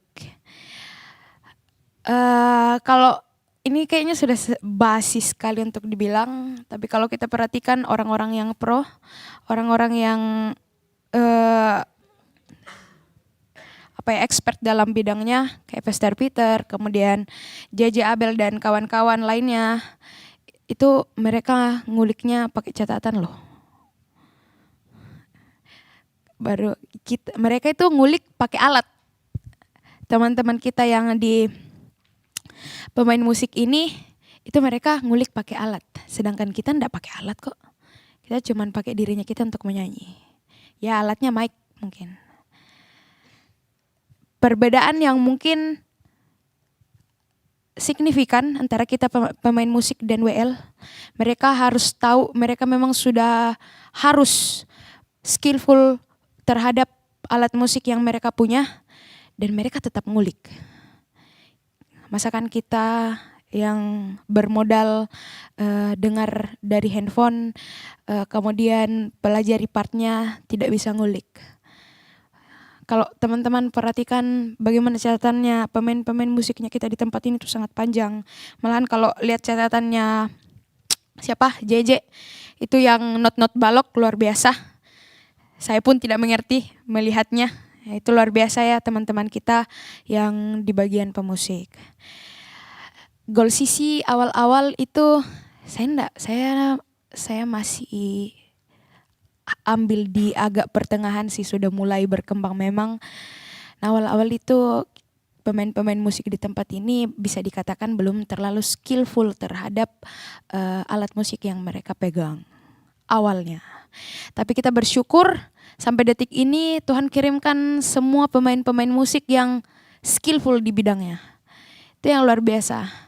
Satu hal yang dibilang Kak Esra, percaya lebih berat hadapi yang bisa dibilang kurang skillful di bidangnya daripada kita harus ngulik. Saya sudah pernah dapat di fase di mana Goal Sisi awal-awal bertumbuh dan memang masih banyak dari antara kita yang baru belajar di bidangnya, itu lebih baik ngulik 10 lagu daripada harus berputar. Ini dari kami ya, tim PAW. Asik. Berputar-putar dengan teman-teman yang mungkin baru belajar. Dan kita juga bersyukur karena banyak pemain-pemain musik di tempat ini yang sudah skillful bisa mengajar teman-teman juga yang baru mau belajar. Itu yang kita syukuri. Itu yang ketika kita bermain, ketika kita berada di lingkungan orang-orang yang cenderung pintar, otomatis kita juga akan cenderung pintar. Itu hukum alam. Jadi ketika kita, kenapa Kak Kia? Nah, ketika kita bergaul dengan orang-orang yang skillful, ya otomatis skillnya itu bakalan menurun lah sedikit demi sedikit ke kita. Apa yang cara pandangnya mereka, kemudian cara nguliknya mereka itu bakalan kembali ke kita juga. Jadi kita bersyukur di tempat ini banyak pemain-pemain musik yang luar biasanya Tuhan kirimkan. Mereka punya skillful, mereka expert di bidangnya. Nah, yang jadi tuntutannya kita sebagai WL bisa menyandangi atau sepadan dengan teman-teman yang sudah skillful yang Tuhan kirimkan di tempat ini. Ingat apa yang jadi yang ada di dalam misinya kita akan diberikan ketika kita sudah siap. Nah, yang jadi tuntutannya kita sekarang ini sebagai WL, kita harus siap jadi WL yang lambat laun atau hari demi hari, pelayanan demi pelayanan itu semakin skillful juga. Jangan sampai pemain musik sudah skillful Tuhan kirimkan. Kita WL-WL di tempat ini tidak ada pergerakan, tidak ada yang kayak dibilang peningkatan. Itu yang jadi tuntutannya kita sebagai WL di tempat ini. Caranya apa? Ngulik. Menguasai lagu itu peningkatan. Dari yang awalnya kita tidak kuasai lagu, kemudian menguasai lagu, itu namanya peningkatan. Nah, itu peningkatan, progres itu yang dituntut bagi kita setiap WL di tempat ini. Jangan sampai Abel sudah pakai sequencer lah, kemudian sudah banyak terobosan dari pemain musik, kita tidak ada apa-apanya. Kita masih stuck di jalannya kita sebagai WL. Nah, itulah yang menjadi tuntutan, yang menjadi paksaan lah buat kita sebagai WL. Ambil tanggung jawab sebagai WL. Ambil tanggung jawab sebagai WL berarti nilainya kita itu sudah di atas dari singers. Caranya ngulik kita dibanding singers itu juga harus berbeda. Cara dan tanggung jawabnya kita dari singers itu juga berbeda. Jadi perlu teman-teman WL, kita semua, saya pun juga itu selalu upgrade. Dan yang penting itu adalah ngulik. Karena ketika teman-teman singers, teman-teman WL itu ngulik, ya kita menunjukkan bahwa kita menang atas tantangan yang ada di depan kita. Menunjukkan bahwa kita adalah orang-orang yang memiliki mental seorang pemenang. Itu mungkin dari Pastor Peter yang jadi penutup kita pada malam hari ini. Silakan Pastor. Oh, soalnya gelap. Maaf ya, pagi ini. Kebetulan sering perenungan malam. Haleluya. Kenapa Putra Besar mau bicara dulu? sebelum Pastor Peter berarti. Oke. Sedikit karena yang tadi sudah disinggung Ayu awal-awal gol sisi, kita masih belum punya pemain musik yang bisa dibilang memumpuni. Tapi puji Tuhan, Tuhan sudah kirimkan satu persatu ke tempat ini sehingga terbentuklah gereja kita yang sekarang yang bisa dibilang sudah cukup berkembang ya. Dan sedikit tadi karena disinggung sama Ayu soal ngulik-ngulikan. Nah, kebetulan Kak Peter ada cukup banyak ya yang pelajaran yang kudapat dari Kak Peter. Pertama pas awal mulanya Saraba, pertama kali ku jadi WL di Saraba, saya masih banyak salah, doa pun masih salah, sampai sekarang masih belum terlalu bagus.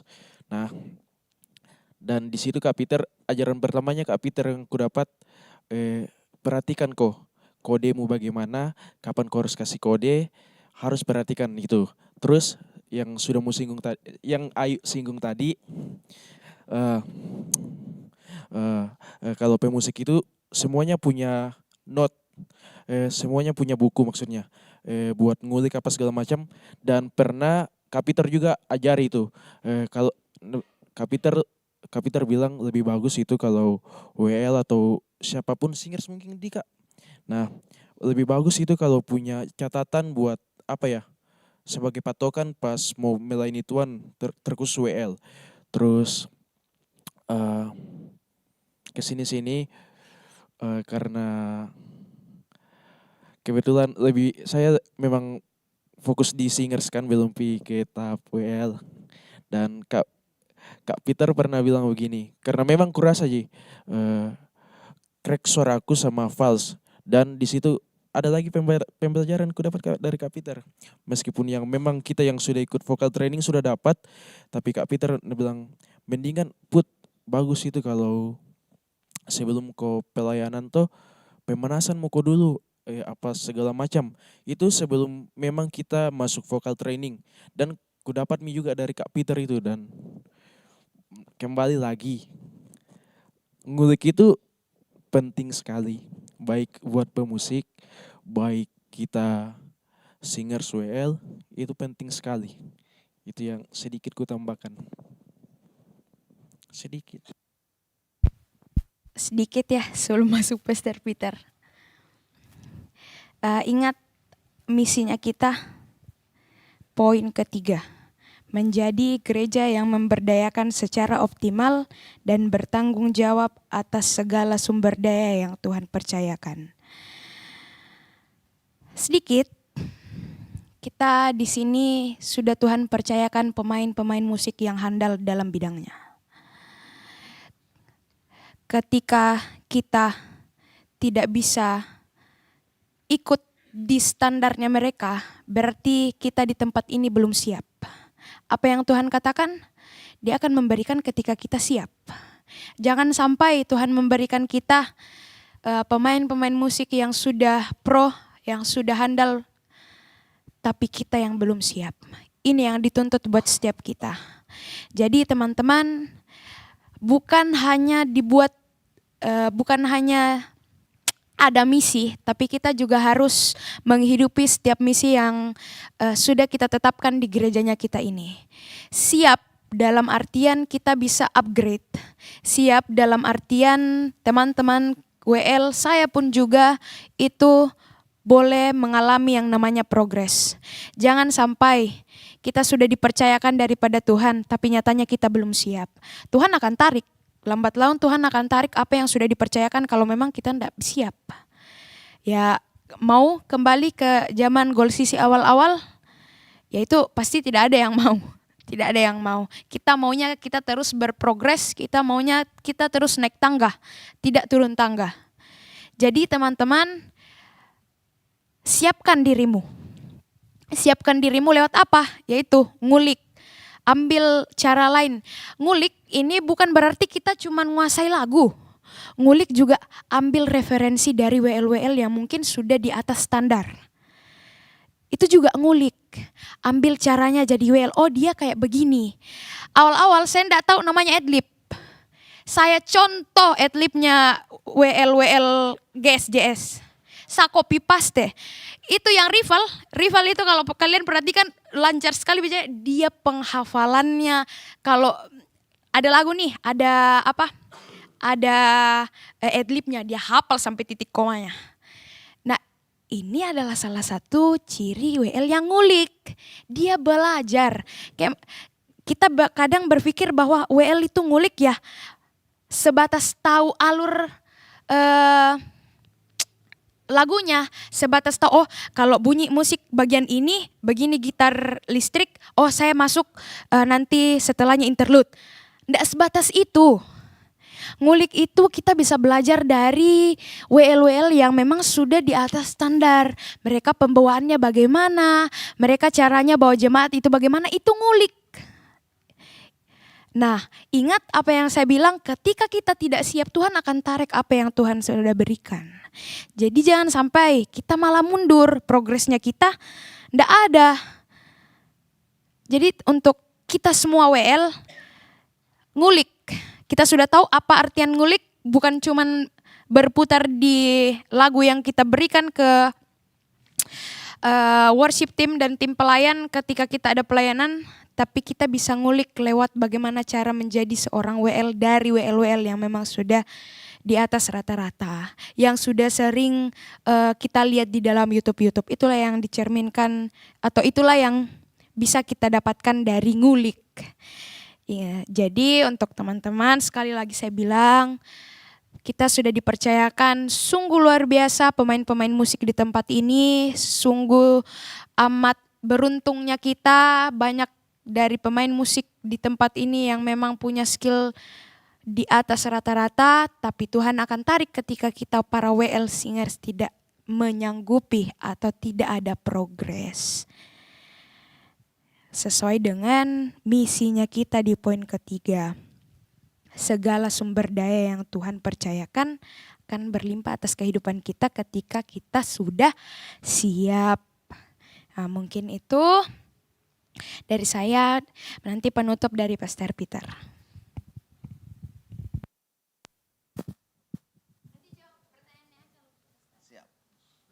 Saya berharap semua teman-teman pemain musik yang nonton Saraba ini tidak sombong ya, tetap rendah hati, rajin ngulik, sebab itu kebiasaan ya. Jadi waktu training WL pertama saya menyampaikan hal ini. Jangan pernah taruh di dalam pikiran kalian, oh saya merasa hadirat Tuhan. Harus yakin.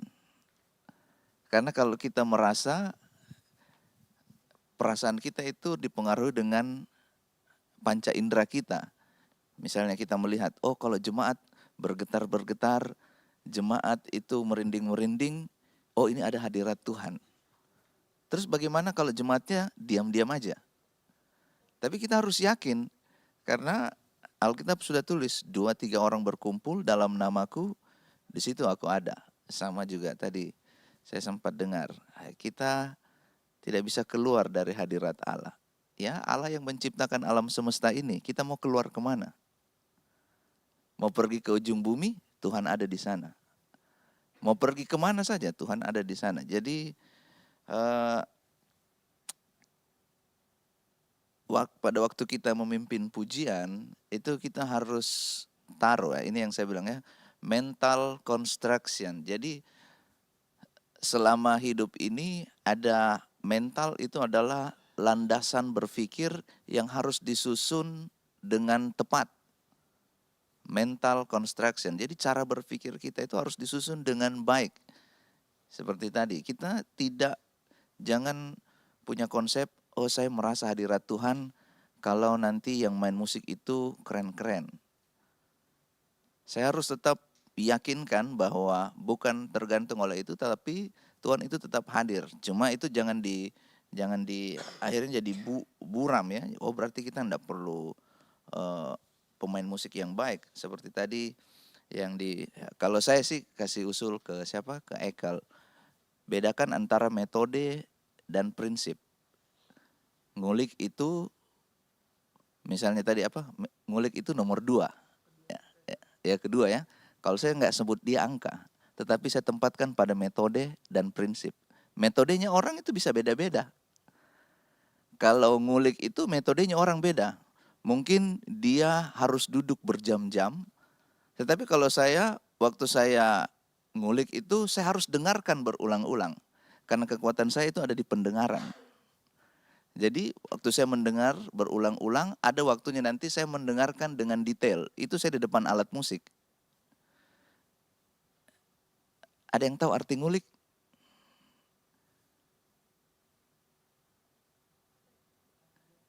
Ngulik itu kalau bahasa Indonesianya ulik ya, artinya mengusut, menyelidiki. Ngeri juga artinya. Jadi ngulik itu kita mendengarkan dengan baik. Nah, sebenarnya kalau secara rohani ya, secara rohani. Jangan sampai kita menyanyi, tetapi kita tidak mengusut kepada siapa kita menyanyi. Kita menyelidiki kenapa kita bernyanyi. Ya mungkin karena suara kita bagus, kita merasa karena suara kita bagus, padahal ada sesuatu yang lebih esensi. Tuhan kasih kita talenta supaya kita mengelola dan mengembangkannya. Barang siapa setia di dalam perkara kecil, Tuhan akan mempercayakan yang lebih besar dalam perkara yang besar. Jadi itu dulu. Jangan punya konsep yang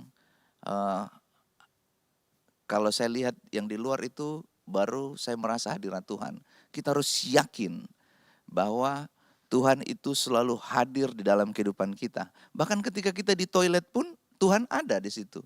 Apa yang kita pikirkan, apa yang kita lihat, Tuhan selalu ada. Terus kalau ada yang bertanya seperti itu, jangan terlalu asik di dalam hadirat Tuhan, kamu kasih tahu aja. Kita itu harus asik di dalam hadirat Tuhan. Semakin tenggelam di dalam hadirat Tuhan, mungkin maksudnya ini jangan terlalu lama tutup mata. Ya. Jangan terlalu lama, karena kebanyakan yang saya lihat itu ini, kalau sudah memimpin pujian atau apa, ya tetap harus lihat. Karena kadang untung di sini kita dilengkapi dengan fasilitas, jadi pemain musik biasa, apa selanjutnya, kode. Ya maafkan mungkin nadanya tidak seperti itu, kadang sudah kayak kode. Maaf ya, jadi ada yang kadang dia responsif dan yang lain, tapi maksudnya itu mungkin jangan terlalu asik dalam hadirat Tuhan, kita menikmatinya sendiri. Padahal kita bukan hanya leading worship, tapi kita juga leading people. Kita memimpin tim yang ada, bahkan jemaat yang ada di sini. Kalau ditanya jangan terlalu asik dalam hadirat Tuhan, coba mungkin lebih ditanya maksudnya apa, kalau misalnya ada tuh waktu dan kesempatan, apa maksudnya itu. Karena menurut saya kita harus asik di dalam hadirat Tuhan. Penyembahan kita kadang saya nggak tahu ini, kalau kita semua misalnya lagi penyembahan satu lagu, ku nyanyi haleluya, kita semua menyanyi nih. Tapi begitu masuk di penyembahan semuanya diam karena nggak tahu mau ngomong apa, habis liriknya. Padahal itu pujian secara spontan yang harus lahir dari diri kita. Ada seorang mentor rohani saya bilang begini, kalau lagu kamu bisa latihan karena ada linknya. Kalau kata-kata di dalam penyembahan itu nggak bisa kamu latihan. Pastor Reza bilang kamu harus latih di rumah berulang-ulang. Referensinya bisa cari dari Alkitab atau dari materi lagu, lihat lirik lagunya yang sejalan dengan lagu tersebut. Misalnya lagu itu tentang ucapan syukur, kita cari tentang ucapan syukur. Jadi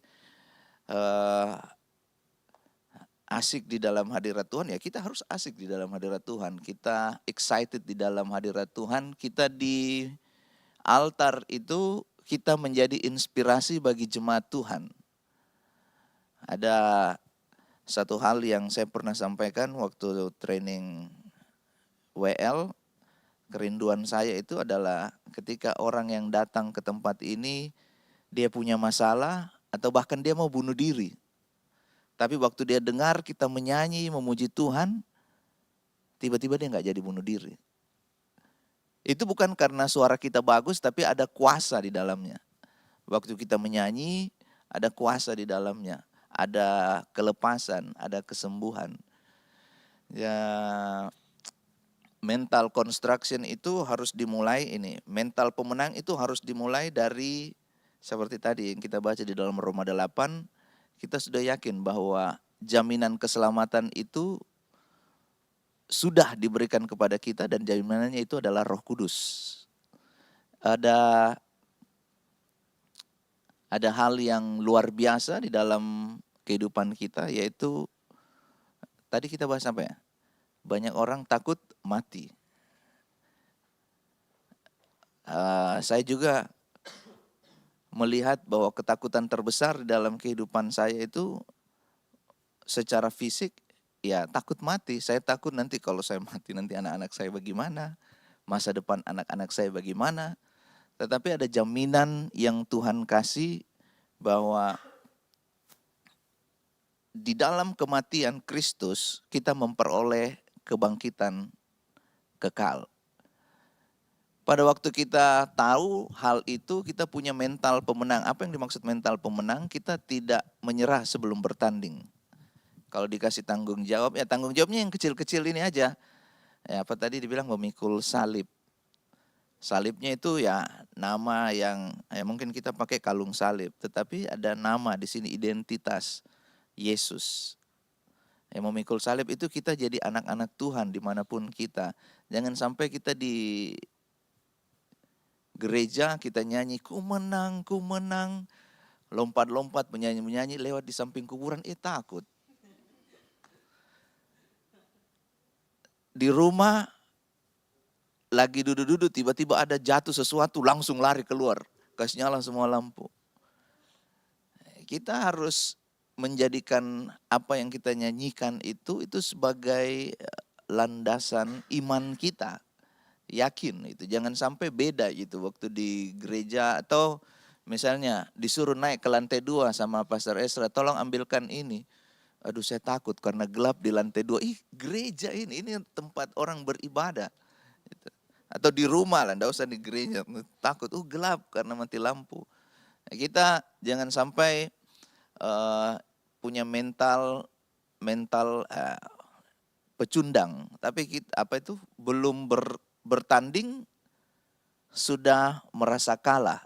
Kita ini sudah diberikan kemenangan melalui kematian Yesus Kristus. Jadi ada hal yang saya juga dapatkan ketika ada di tempat ini, khususnya di dalam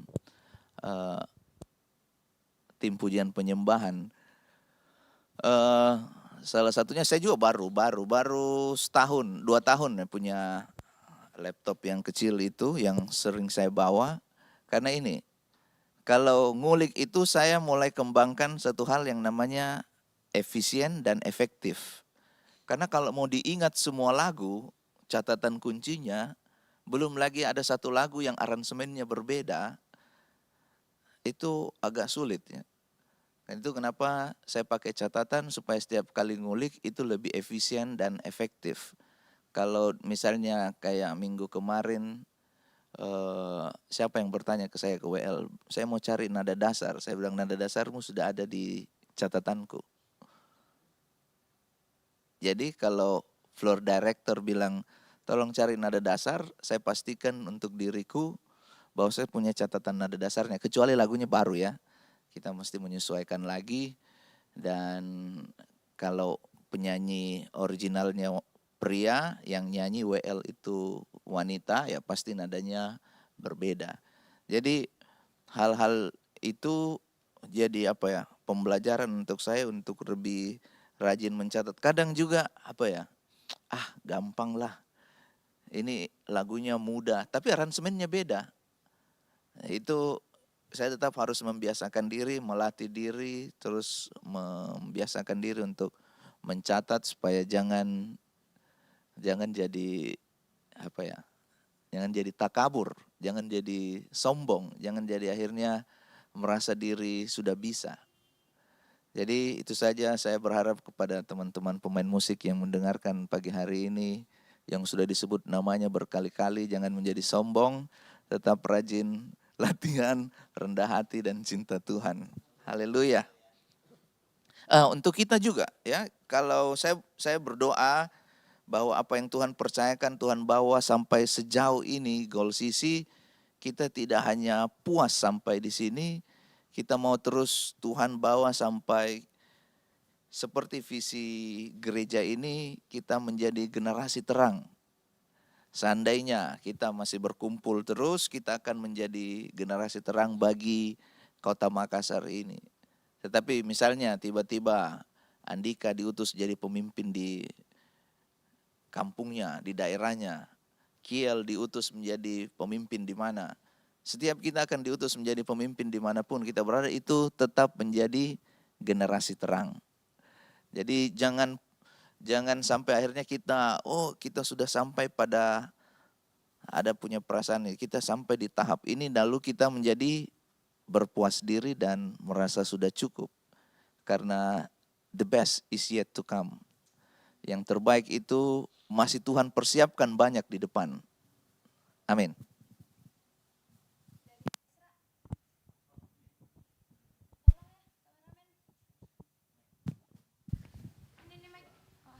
Pastor Peter nih, kameramen nih. Ini main HP terus ya? Oke, ya. Tolong di bagian atas saja ya. Ya, oke. Yang paling pertama saya tadi perhatikan dari bawah apa yang kita bicarakan. Kita tidak perlu kontraskan antara kekudusan dan ngulik, karena itu dua hal yang berbeda. Kekudusan itu pondasi dasarnya, pilarnya di atas adalah ngulik. Setuju atau tidak? Jadi tidak perlu dikontraskan. Kekudusan itu harga mati. Biar kita tidak jadi WL harus kudus, betul tidak? Nah, itu prinsip.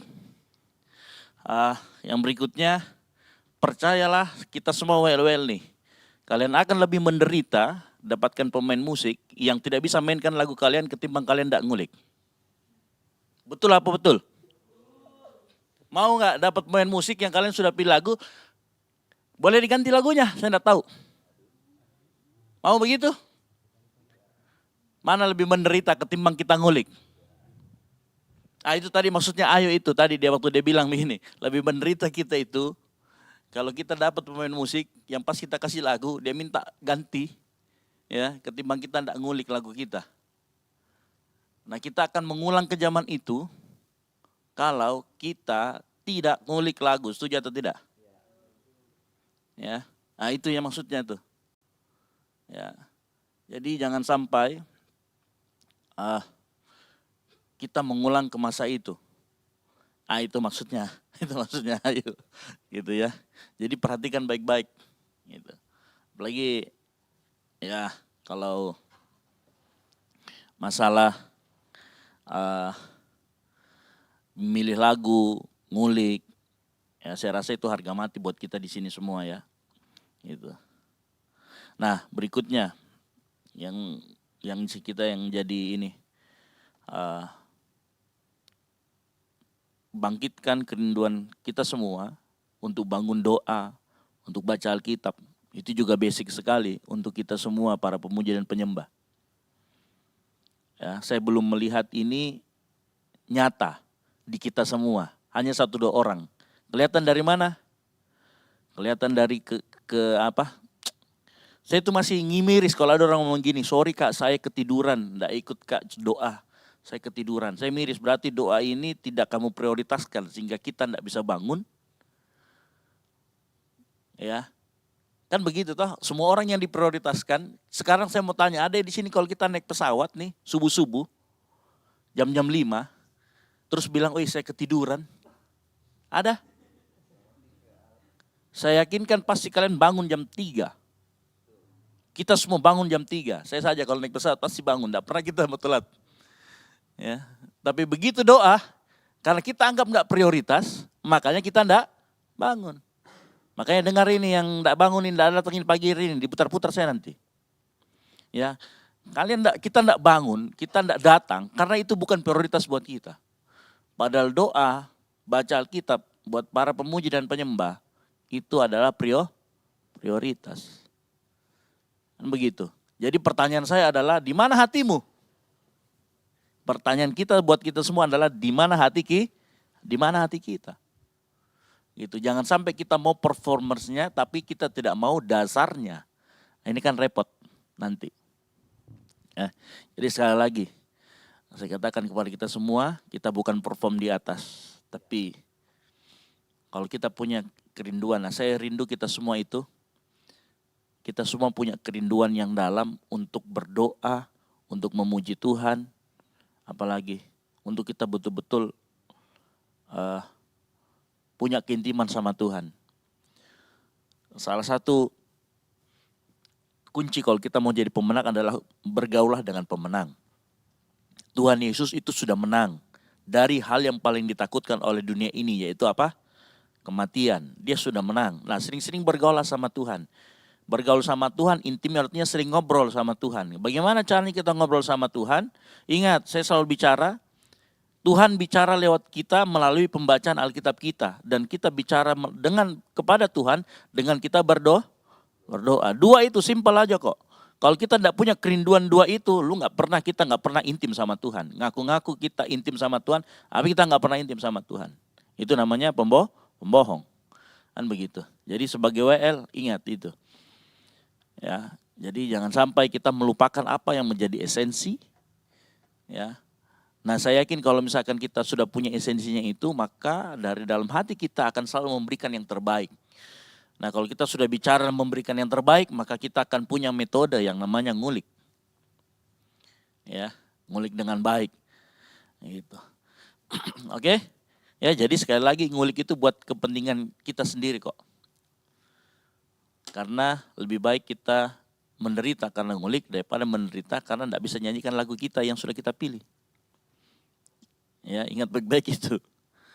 Jadi jangan tolong diulangi lagi tuh singer-singer, WL-WL yang nggak suka ngulik, nggak tahu apa lagu, tolong jangan diulangi lagi. Oke? Setuju atau tidak? Oke, silakan. Ayo, selesai saya.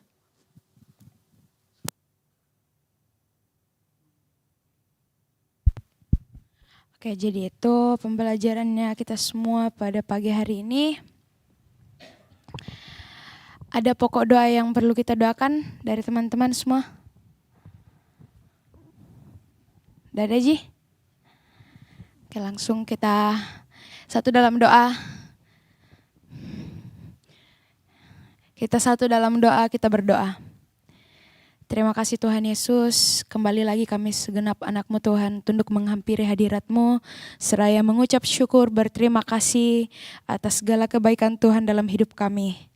Pada pagi hari ini Tuhan Yesus kami datang bersyukur buat waktu yang Tuhan berikan, kami boleh berkumpul bersama, kami boleh sharing satu sama lain, menceritakan kebaikan Tuhan atas kehidupan kami, belajar lagi. Kemudian Tuhan Yesus kami boleh berdiskusi tentang bagaimana menjadi seorang WL yang baik dan terus-menerus di-upgrade Bapa. Biarlah Tuhan percakapan yang kami lakukan di pagi ini mengawali hari kami, biarlah boleh menjadi sulu dan pedoman dalam kehidupan kami dan menjadi landasan baru untuk setiap kami dalam hidup kami Bapa. Tuhan Yesus, pada pagi hari ini kami berdoa untuk teman kami Tuhan Cerin yang besok akan mengikuti ujian OSCE Tuhan Yesus. Kami serahkan ke dalam tangan Tuhan, apapun yang diperhadapkan di hadapannya Tuhan, kami percaya Tuhan yang mampukan, Tuhan yang sertai. Kami percaya Tuhan yang akan memberkati, memberikan hikmat, akal budi kepintaran kepadanya Bapa. Biarlah setiap ujian, biarlah setiap pertanyaan yang mungkin akan diperhadapkan, ia boleh jawab sesuai dan seturut dan kehendak-Mu Bapa. Tuhan Yesus, pada pagi hari ini kami berdoa Tuhan untuk segala aktivitas, segala kegiatan yang akan kami lakukan setelah ini. Biarlah Tuhan yang memimpin, biarlah Tuhan yang beserta. Kami lakukan bersama-sama dengan Tuhan, biarlah boleh berjalan sesuai dengan seturut kehendak-Mu Bapa. Sebentar sore kami pelayan-pelayan Tuhan di tempat ini akan berkumpul kembali Tuhan, akan berkumpul memuji memuliakan-Mu, menyerahkan diri untuk diperbaharui dan dilayakkan untuk berpelayanan esok pagi. Di ibadah raya yang pertama, ibadah raya yang kedua, dan ibadah raya yang ketiga kami serahkan ke dalam tangan Tuhan. Biarlah Tuhan Yesus rencana-rencana yang kami rancangkan ini boleh berjalan sesuai dengan seturut kehendak-Mu. Bapa yang baik, inilah doa dan permohonan kami, tapi bukan kehendak kami yang jadi Bapa, melainkan kehendak-Mu. Di dalam nama Tuhan Yesus, haleluya, amin. Terima kasih semuanya, selamat beraktivitas, Tuhan Yesus.